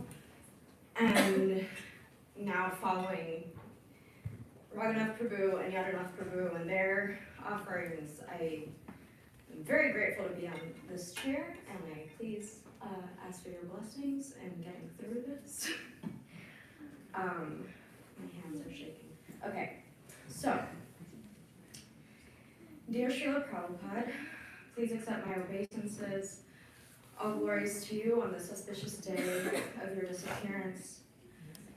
Thank you for your everlasting inspiration, without which I wouldn't have any of my own to exist with a sense of purpose and understanding of why we are all here and what we should do for ourselves and others during our limited time. Thank you for your conservatism and instruction, which challenged me to become a better version of myself within the parameters of the path of bhakti. Thank you for your nuanced explanations and flexibility, which let me know that you would have accepted me, and I can thus accept myself on this path. Thank you for your courage and your broad-mindedness, which allow me to even walk on this path. Thank you for bringing Srila Damodar Swami to Vrindavan, who brought my teacher to Vrindavan, who brought me and introduced me to this path. Thank you for accepting Srila Damodar Swami as your disciple, so that he could accept me as his. Thank you for everyone around me who imbibe your instructions and support, so they can pick me up when I trip and maintain me on this path. Please continue to inspire me, instruct me, challenge me, accept me, and engage me in the service of your disciples and their disciples, an aspiring servant of your servants, Atu Sundari Radha. Me. Thank you. Then Kishori, please come forward. Bruce. And then Bruce.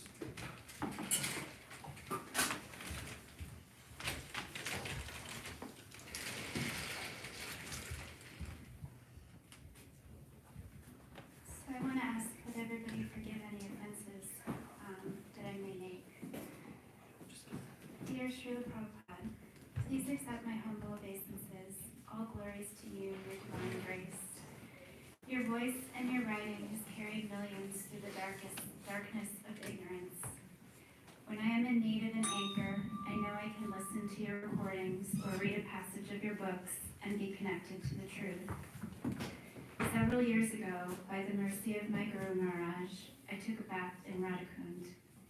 When I emerged, the Pujari said to me, "You are a granddaughter of Srila Prabhupada." I will never forget that moment when I realized that insignificant me was somehow connected to you.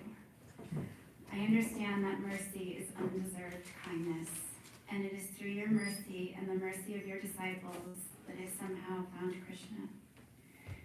Your books provide a foundation for our homes and lives. These books that, as you said, were dictated in your heart by Krishna, contain all the knowledge that I need in this world.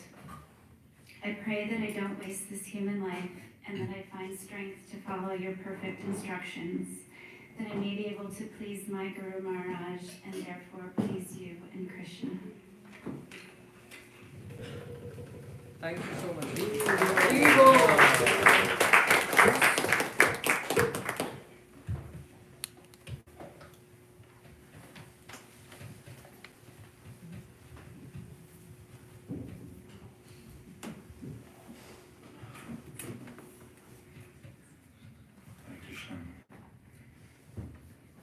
As a neophyte, this is my first offering.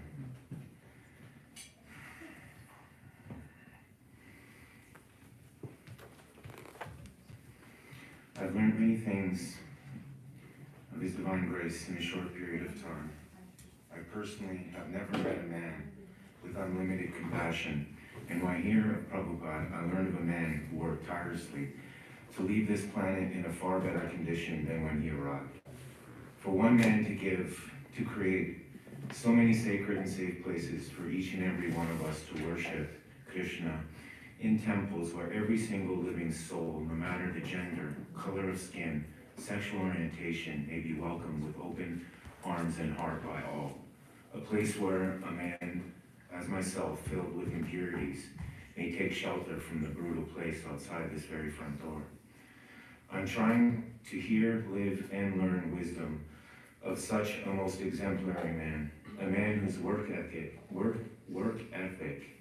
full commitment and focus, countless nights with no sleep, all so that we all here in the West and around the world are able to hear the glories of Krishna in our own language, a language that is accessible, comprehensible, in allowing us to understand the Lord.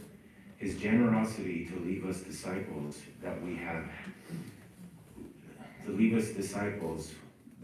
heard from, personally is the gift that I hold dear to my heart. I pray to be able to one day give back the smallest amount to such a great man, a man that lives in all his books and our hearts, leaving us to this day a direct path to Krishna, a path that connects us to our soul, a path of most positive action on the individual and global level. Prabhupada, please show us all your mercy so we may move forward on our spiritual path to the Supreme. Please show mercy onto me to help me find the path to lifetime of service. I am so grateful you have not left us alone. AC, always cool. Prabhupada, thank you, thank you, thank you.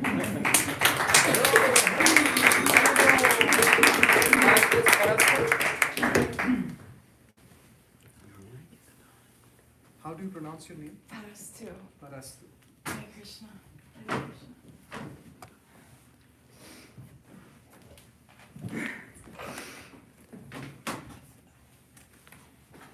May I please have your blessings to speak? Hare Krishna, beautiful souls. Thank you for letting me speak for a moment. I was asked to glorify Srila Prabhupada, and I'm being encouraged. I want to thank you, each of you here, who is doing so much service to glorify Srila Prabhupada, because that's what inspires me.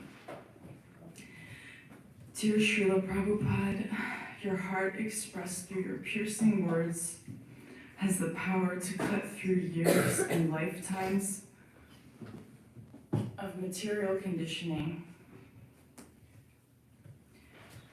Your wisdom is so potent in its expression that it cuts through our layers of conditioning like a disc that cuts through us, waking us up, telling us who we really are. I imagine you traveling on your ship to help us, the most helpless. And I am grateful for the hearts of the students you have awakened. These souls walk around showering your grace and mercy on countless souls with so much love, fanning the spark of sincerity in our hearts, encouraging us to live the life of the soul. So thank you. Hare Krishna. Srila Prabhupada Ki Jai.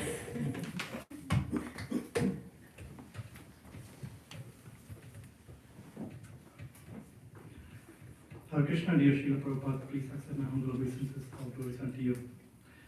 Your name, Prabhupada, indicates that you are a teacher at whose feet sit other teachers. We can see that in your many disciples who are instructing us in so many ways by words and by example. You have created a legacy of students which is unparalleled, in the world as a world. What your students have accomplished by applying themselves to the process of bhakti is proof in itself that the process, when applied correctly, works. In the introduction to the Gita, you write, quote, "It is just like this. If you want to take a particular medicine, then we have to follow the directions written on the label. We cannot take the medicine according to our own whim or direction of a friend.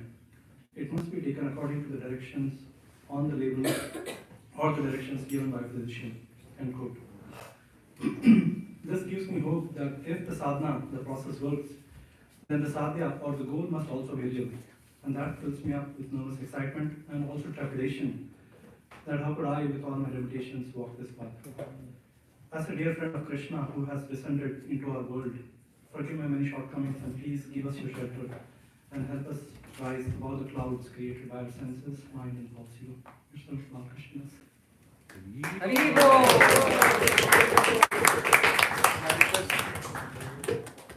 Ishwari Radhika Mata. Jai.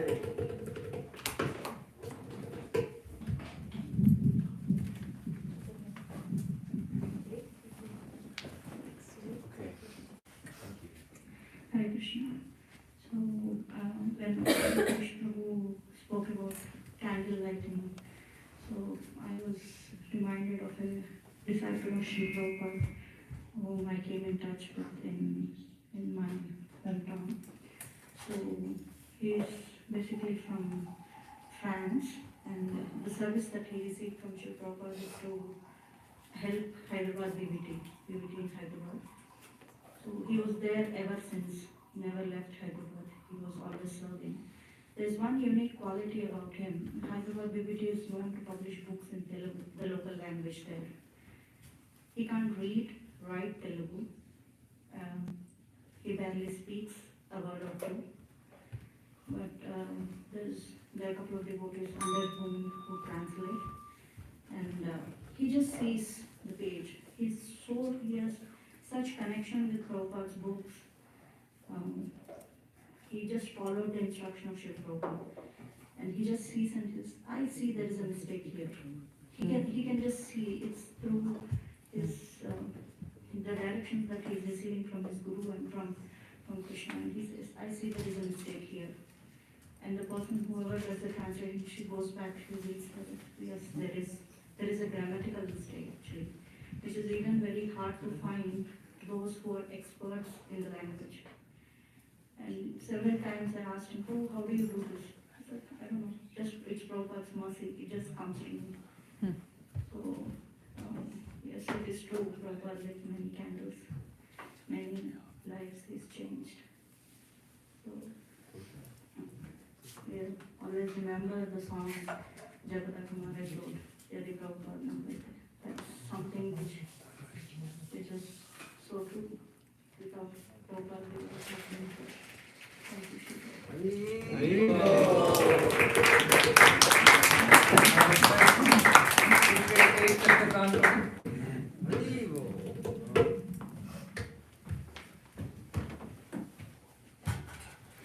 Hi Krishna, everyone. For all of you, my obeisances.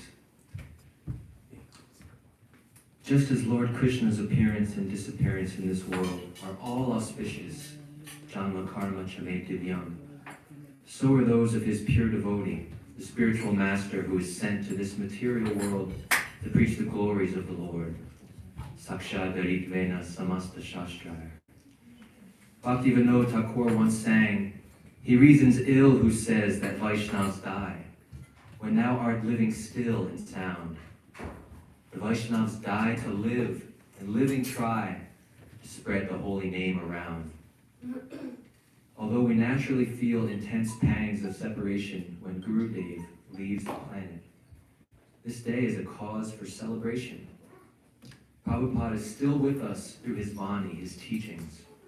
We can be closer to him now than ever before. Of course, I never met Prabhupada in person, but nonetheless, he saved me. His message gave my life meaning and purpose. His disciples guided me away from darkness and towards the light. His society gave me a home. While managing an explosive international movement, his heart remained ever with the printing press. As Prabhupada himself said, I will never die. I will live forever in my books. Thanks to his Herculean literary effort, producing dozens of books and thousands of letters, future generations may now associate with him directly for all time. These transcendental literatures are now covering the earth in huge quantities, ensuring a renaissance of Krishna consciousness. May this world remember Srila Prabhupada in the same way that he remembered his own Guru Maharaj. Quote, he lives forever by his divine instructions, and the follower lives with him. O Srila Prabhupada, O Emperor among spiritual masters, O friend of the most fallen, O revealer of the absolute truth, may your glories be sung from every town and village. May we, your eternal servants, cooperate with enthusiasm and intelligence to manifest your pure, compassionate desires. May we all remain under the shade of your lotus feet forevermore. Srila Prabhupada ki jai.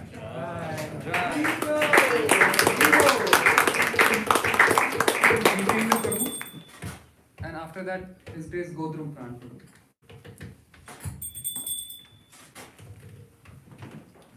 Krishna dear devotees.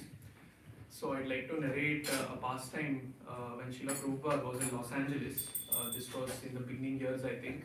This comes in the book Servant of the Servant by His Holiness Tamal Krishna Maharaj. So it was the disappearance day of Prabhupada's Guru Maharaj, Bhaktisiddhanta Saraswati Thakur. And usually a feast is cooked in the honor of Bhaktisiddhanta Saraswati Thakur in the afternoon. But that day, due to some misunderstanding and some miscommunication, it so happened that they were not going to cook a feast in the afternoon, but in the evening, when they were going to have a few guests come for a program. When Prabhupada understood that a feast was not going to be cooked in the honor of Bhaktisiddhanta Saraswati Thakur, he got very angry.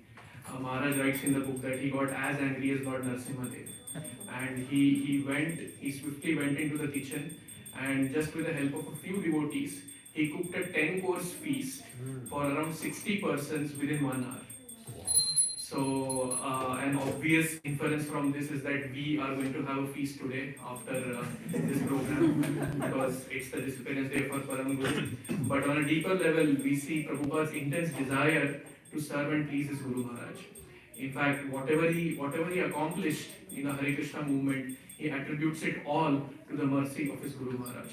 And today I'd like to contemplate on that quality of his, and I'd like to try to inculcate that quality of pleasing him and serving him in this Hare Krishna movement. And yeah, that's all I'd like to say. Please forgive me if I said anything wrong.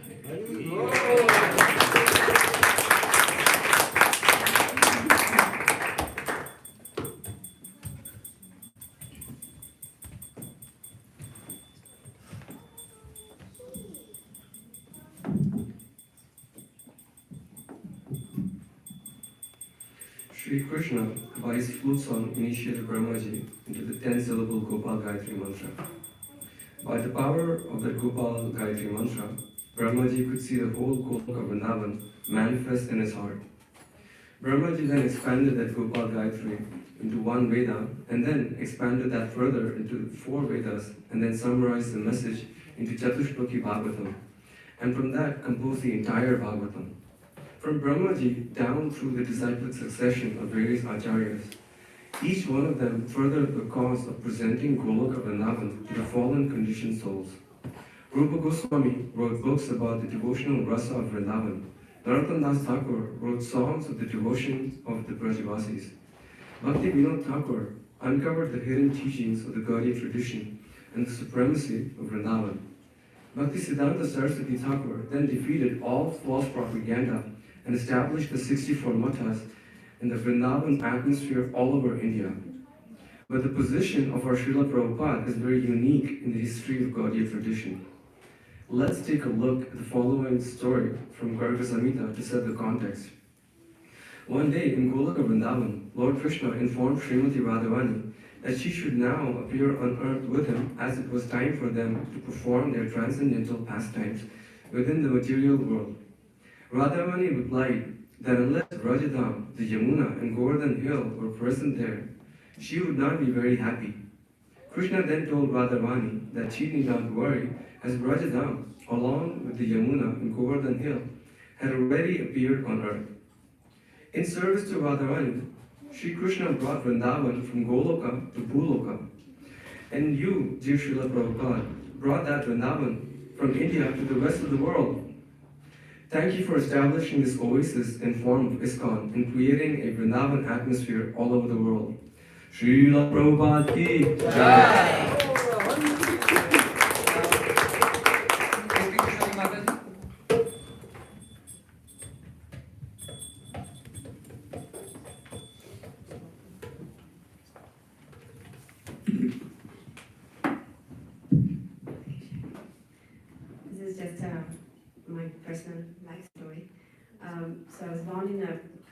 South Indian Brahmin family. And I was told to follow strict rules and regulations. And I always worship God in the mood of fear and awe and reverence. And later, when I settled down in life with a decent enough job and nothing to worry about in a carefree life, I thought I'd explore the concept of who's God and philosophy of God. And so I followed many different gurus, mostly Mayavadis, and performed chakra meditations, Sudarshan Kriyas, and so that I can be one with God. Because the idea was so cool that I can become God. And it already boosted my already puffed up false ego.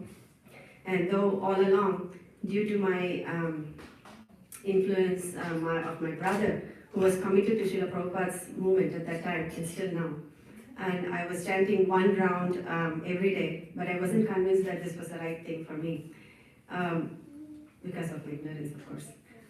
Much later, when the life situation took a turn for me, I was reintroduced to Krishna consciousness through the Science of Self-Realization course, and suddenly everything fell in place and made sense. And these values that once held very close to my heart were shattered into pieces. And those were that there is no need to be fearful of God.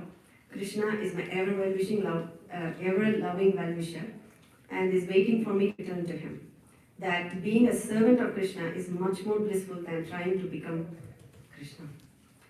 That making sacrifices for love is higher than being in love. That it's so much nice to ask, how can I serve, rather than asking, who am I? That just being born in a high caste does not make one a Brahmana. That love in separation is higher than love in togetherness, just like His Grace Arjun Prabhu. That it's not possible to detach from the material world and meditate in seclusion, but attach to Krishna by performing devotional service.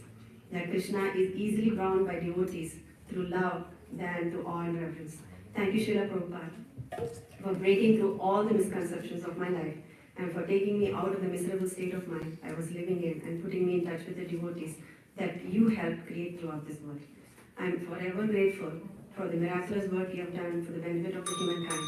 I humbly pray for your blessing that I may love and serve the devotees throughout my life. Thank you,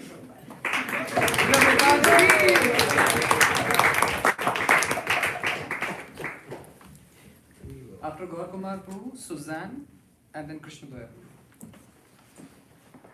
Hare Krishna. On the occasion of the disappearance of Srila Prabhupada, it is very sobering and at the same time also very inspiring to meditate on what this day means for his grand disciples like us. We are in the month of Damodar. Srila Vishwanath Chakravarti Thakur, in his commentary on the Damodar Leela, mentions 3 challenges that devotees face in relation to Mother Yashoda binding Krishna: exhaustion, failure, and criticism. Mother Yashoda faced exhaustion in the process of chasing Krishna. Mother Yashoda faced repeated failures in not being able to bind Krishna. And Mother Yashoda faced criticism from other gopis for not giving up, as they thought that Krishna was not destined to be bound. But being such a pure devotee, she never gave up for approximately 12 hours and eventually succeeded by Krishna's mercy. Similarly, Srila Prabhupada faced exhaustion, repeated failures, and criticisms for 44 years in his outreach efforts from 1922 to 1966, in what is described as a lifetime in preparation in the title of the first volume of Leelamrit. But through all the exhaustion, failure, and criticisms, Srila Prabhupada, like Mother Yashoda, never gave up. Eventually, Srila Prabhupada arrived in Vrindavan at the age of 69. Most people at that age would consider it a great success to leave material entanglements and go and settle in Vrindavan. Srila Prabhupada left his family for the sake of Krishna, and for the sake of the same Krishna, he left Vrindavan. Here's the best part. You may take a pure devotee out of Vrindavan, but you can never take Vrindavan out of a pure devotee. Srila Prabhupada never left Vrindavan. He carried Vrindavan with him wherever he went. In the 108 temples he established all over the world, he created replicas of the same Vrindavan, the same mode of selfless devotion to Krishna. And that legacy is continued over to several hundreds of temples now. Srila Prabhupada Ghee.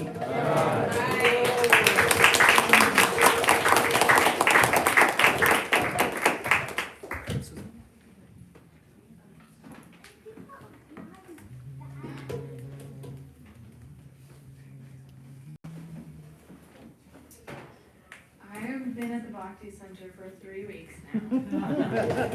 And I have repeated my story of how I got here many times, which has given me ample time to meditate on how things were before I got here and before I found Krishna consciousness. So everyone's sharing really beautiful things today, but all I have to share is what I directly got because of Srila Prabhupada. So before Bhakti, I suffered a lot, particularly from loneliness and directionlessness, and my heart just always was searching. And since coming into Bhakti and having this association, that's all kind of dissolved and cleared away, and I've found a peace and like fullness that I never experienced before. So really, there's no way that I could ever repay what Srila Prabhupada has done to bring that into my life, except to be sincere and to give it to other people if I can. So that's my mission now. Jai Shri Prabhupada.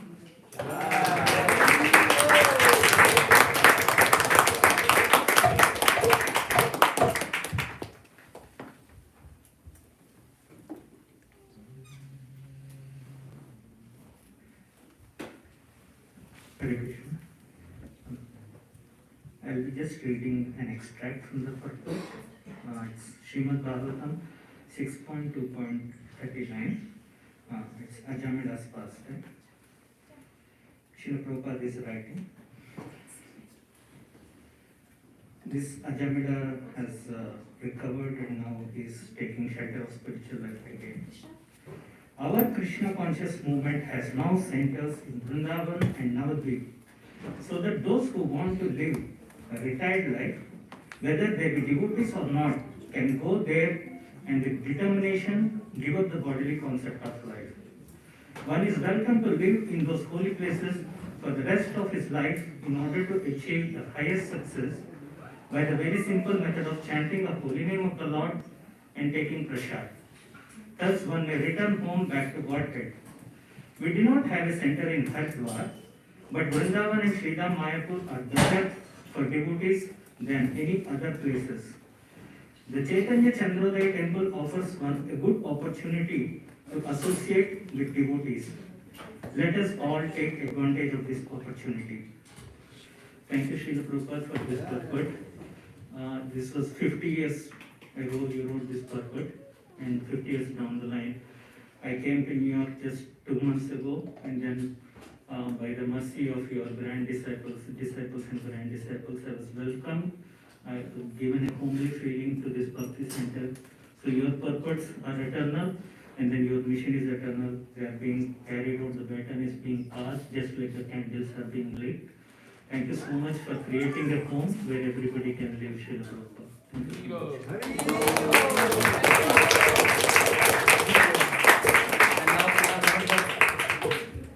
More special offerings.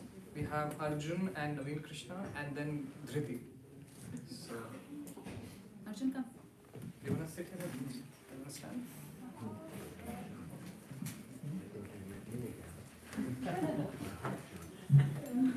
You wanna sit with him?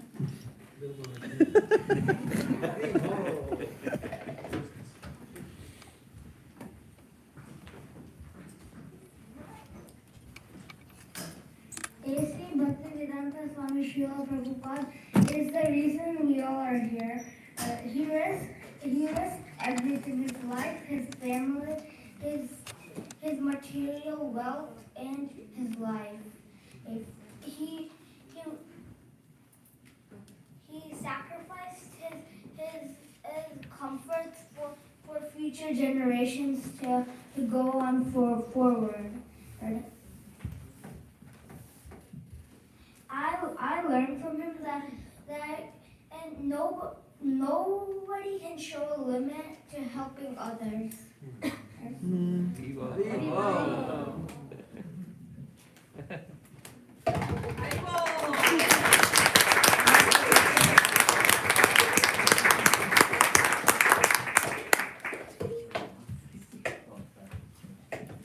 Thank you, Arjun. Naveen Krishna.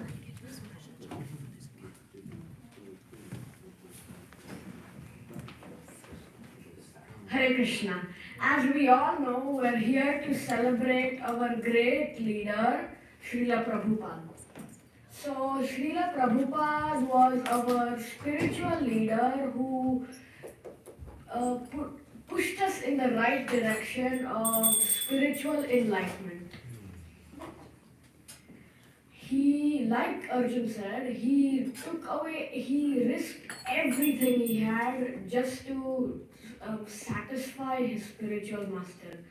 So even we have to listen and try to encourage others like how Prabhupada did and just chant.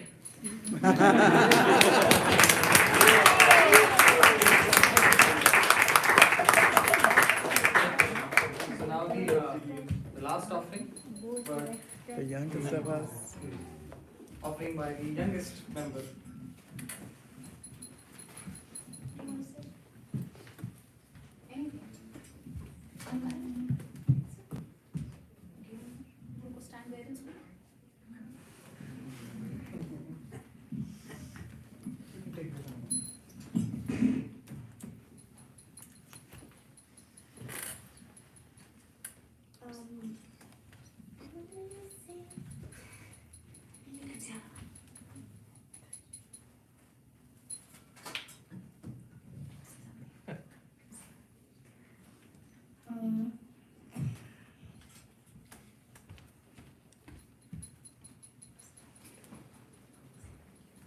Thank you, Srila Prabhupada, for traveling on the Jala step just to come to America, and many people come to America to have a holiday.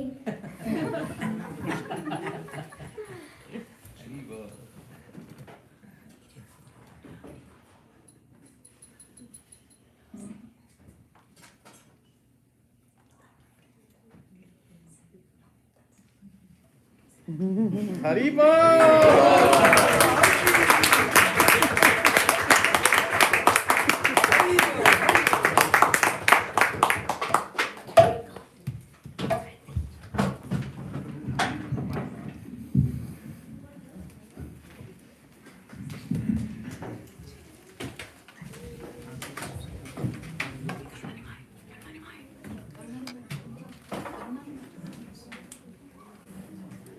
So now we are going to sing Jaya Nilo Premadhana. So by Braj Sakhi Devi. And with that the Aarti of the Lordships will happen, and then we'll do Pushpanjali and Guru Puja.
please come forward so we can do Pushpanjali.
Paschatya Desatayine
first offer prayers to the Guru Parampara Prabhupada. Then at the end, the flowers you have in your hands, we will offer it 3 times to Prabhupada. Please repeat after me. Om Ajnanatimirandasya Om Ajnanatimirandasya Jnananjana Shalakaya Jnananjana Shalakaya Shurunvilitam Yena Ashurunvilitam Yena Tasmai Shri Gurave Namaha Tasmai Shri Gurave Namaha Shri Chaitanya Manobhishtam Shri Chaitanya Manobhishtam Stapitam Yena Bhutale Stapitam Yena Bhutale Swayam Rupa Kadamayam Swayam Rupa Kadamayam Dadati Swapadantikam Dadati Swapadantikam Vandeham Vandeham Shri Guru Shri Guru Shri Yuta Padakamalam Shri Yuta Padakamalam Shri Guru Shri Guru Vaishnavamsha Vaishnavamsha Shri Rupam Shri Rupam Sagrajatam Sagrajatam Sagana Sagana Raghunatanvitam Raghunatanvitam Tam Sajivam Sadvaitam Sadvaitam Savadhutam Savadhutam Parijana Sahitam Parijana Sahitam Krishna Chaitanya Devam Krishna Chaitanya Devam Sri Radha Sri Radha Krishna Pada Krishna Pada Sagana Sagana Lalita Lalita Sri Vishakhanvitam Sha Sri Vishakhanvitam Sha Namo Namo Vishnu Padaya Vishnu Padaya Krishna Prasthaya Krishna Prasthaya Bhutale Bhutale Srimate Srimate Bhakti Vedanta Bhakti Vedanta Swami Swami Iti Namine Namaste Namaste Saraswate Saraswate Deve Deve Gauravani Pracharine Gauravani Pracharine Nirvishesha Nirvishesha Sunyavadi Sunyavadi Paschatya Paschatya Deshatarine Deshatarine Namao Namao Vishnu Padaya Vishnu Padaya Krishna Prasthaya Krishna Prasthaya Bhutale Bhutale Srimate Srimate Bhakti Siddhanta Bhakti Siddhanta Saraswati Saraswati Iti Namine Shri Varshabhanavi Devi Shri Varshabhanavi Devi Daitaya Daitaya Vitabdaye Vitabdaye Krishna Sambandha Krishna Sambandha Vignana Vignana Daine Daine Prabhave Namaha Prabhave Namaha Madhuryojvala Madhuryojvala Premagna Premagna Shri Rupanuga Shri Rupanuga Bhaktida Bhaktida Shri Gaura Karuna Shri Gaura Karuna Shakti Shakti Vigrahaya Vigrahaya Namostute Namostute Namaste Namaste Gauravani Gauravani Shri Murtaye Shri Murtaye Dinatarine Dinatarine Rupanuga Rupanuga Viruddhapa Viruddhapa Apasiddhanta Apasiddhanta Gvantaharine Gvantaharine Namo Namo Gaura Kishoraya Gaura Kishoraya Sakshat Sakshat Vairagya Murtaye Vairagya Murtaye Vipralamba Vipralamba Vasambode Vasambode Padambujaya Padambujaya Te Namaha Te Namaha Namo Namo Bhakti Vinodaya Bhakti Vinodaya Satchidananda Satchidananda Namine Namine Gaura Shakti Gaura Shakti Swarupaya Swarupaya Rupanuga Rupanuga Varayate Varayate Gaura Virbhava Gaura Virbhava Bhumistvam Bhumistvam Nirdishta Nirdishta Sajjana Priyaha Sajjana Priyaha Vaishnava Vaishnava Sarvabhaumaha Sarvabhaumaha Shri Jagannathaya Shri Jagannathaya Namaha Te Namaha Vancha Vancha Kalpatarupayascha Kalpatarupayascha Kripa Sindhubhyaeva Kripa Sindhubhyaeva Patitanam Patitanam Pavanebhyo Pavanebhyo Vaishnavebhyo Vaishnavebhyo Namo Namaha Namo Namaha Namo Namo Mahavadanyaya Mahavadanyaya Krishna Prema Krishna Prema Pradayate Pradayate Krishnaya Krishnaya Krishna Chaitanya Krishna Chaitanya Namine Gauratvishe Namaha Panchatattvatmakam Krishnam Bhaktarupa Swarupakam Bhaktavataram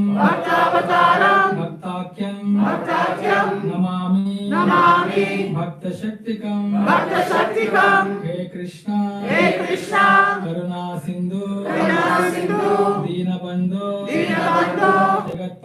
Jagatpate Gopesha Gopika Kanta Radha Kanta Namostute Jayatam Suratau Bango Mama Manda Matirgati Matsarvasya Padambojau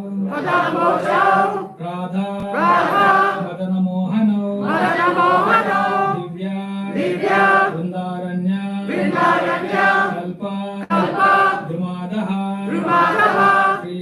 Srimad Ratnagara Simhasanasto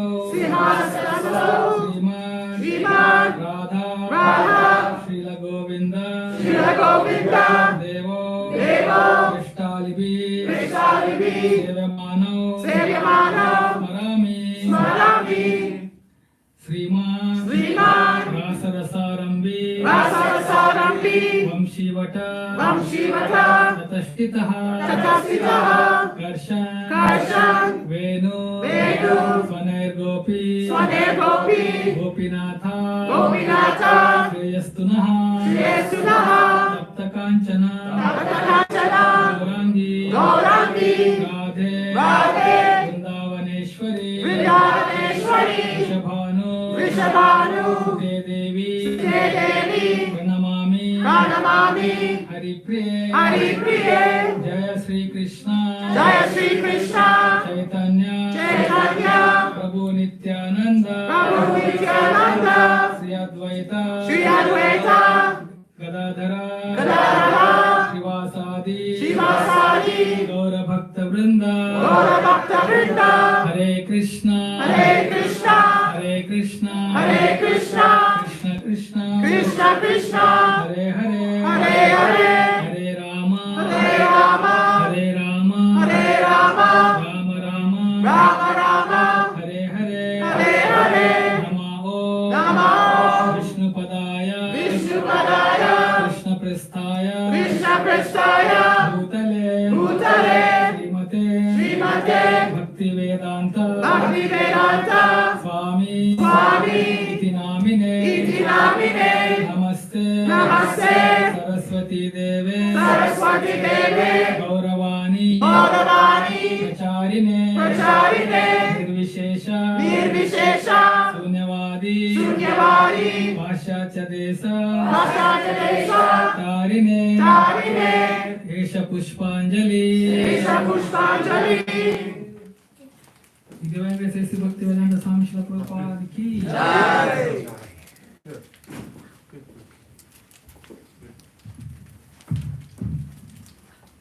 Namo Vishnupadaya Krishna Prasthaya Bhutale Srimate Bhaktivedanta Swami Iti Namine Namaste Saraswati Deve Gauravani Pracharine Nirvishesha Sunyavadi Paschatya Deshatarine Esha Pushpanjali The Divine Grace Sri Bhaktivedanta Swami Srila Prabhupada Ki Jai.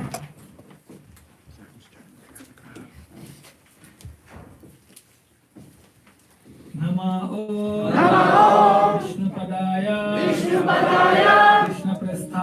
Krishna Prasthaya Bhutale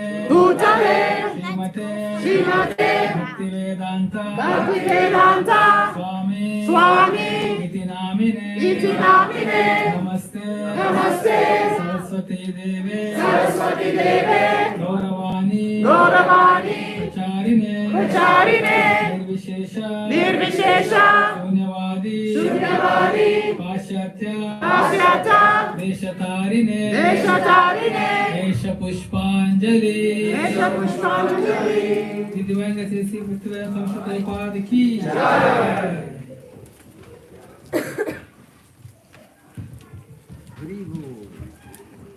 Prabhupada ki jai. Prabhupada ki jai. Prabhupada ki jai. Hare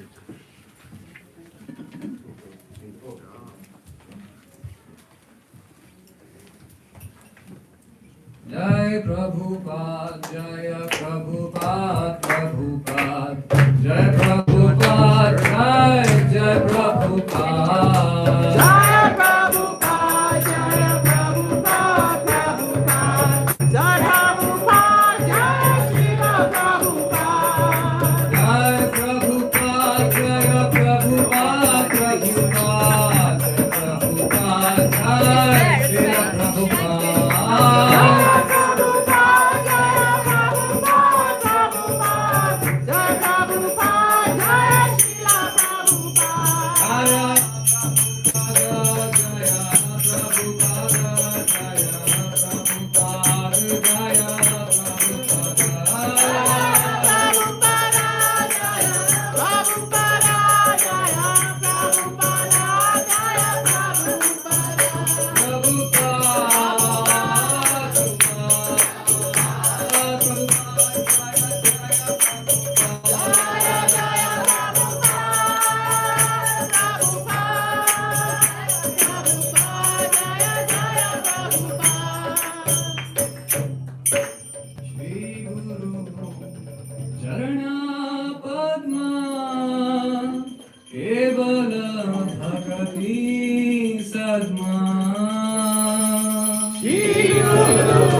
Krishna Krishnaya Bhutale Srimate Bhakti Vedanta Swami Niti Namine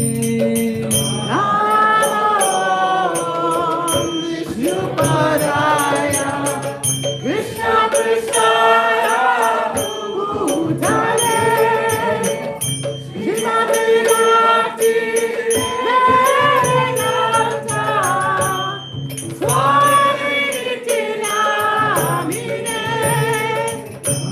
Namaste Saraswati Devi Gauravani Pracharine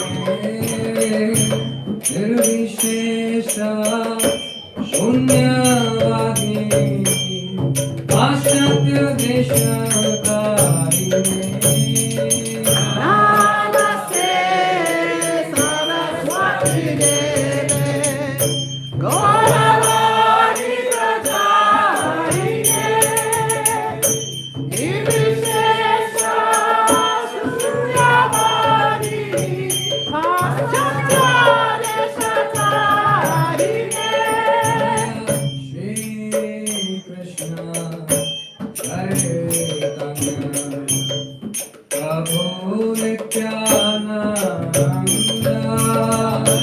Shri Advaita Radhadar Srivasadi Gaura Bhakta Vrinda Jaya Shri Krishna Chaitanya Prabhu Nityananda Shri Advaita Gadadhar Srivasadi Gaura Bhakta Vrinda Jaya Shri Krishna Chaitanya Prabhu Nityananda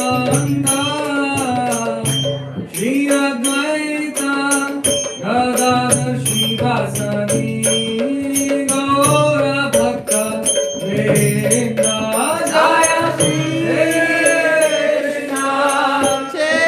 Krishna Chaitanya Prabhu Nityananda Shri Advaita Gadadhar Srivasadi Gaura Bhakta Vrinda Jaya Shri Krishna Chaitanya Prabhu Nityananda Shri Advaita Gadadhar Srivasadi Gaura Bhakta Vrinda Jaya Shri Krishna Chaitanya Prabhu Nityananda Shri Advaita Gadadhar Srivasadi Gaura Bhakta Vrinda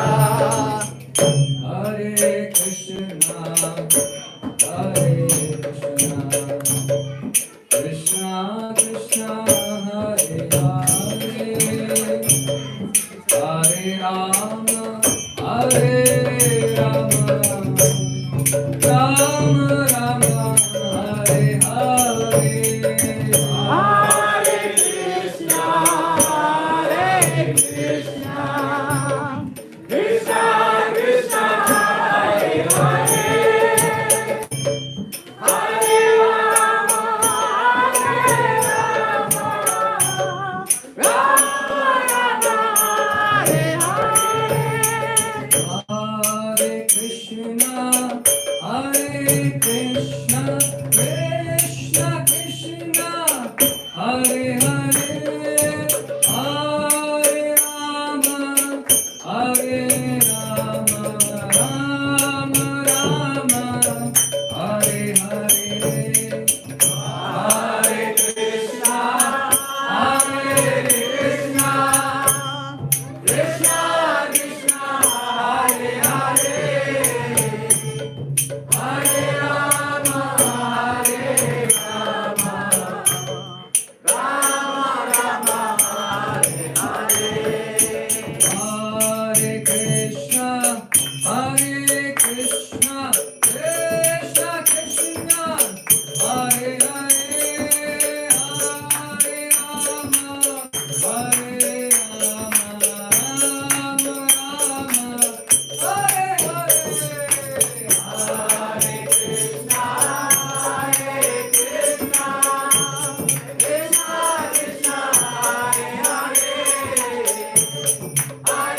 His Divine Grace Bhakti Siddhanta Saraswati Thakur Srila Prabhupada ki, Ananta Koti Vaishnava ki, Ramacharya Srila Haridas Thakur ki, प्रेम से कहिए जय श्री कृष्ण चैतन्य प्रभु नित्यानंद श्री अद्वैत गदाधर श्री वासदि गौर भक्तवृंद की, श्री श्री राधा कृष्ण गोप गोपीनाथ श्याम कुंड राधा कुंड गिरि गोवर्धन की, ब्रज भूमि वृंदावन धाम की जय, नवदीप मायापुर धाम की जय, पुरुषोत्तम क्षेत्र जगन्नाथपुरी धाम की जय, गंगा माई यमुना माई की जय, भक्ति देवी तुलसी महारानी की जय, सामवेद गौर भक्तवृंद की जय, हिदाय गौर प्रेमानंदे।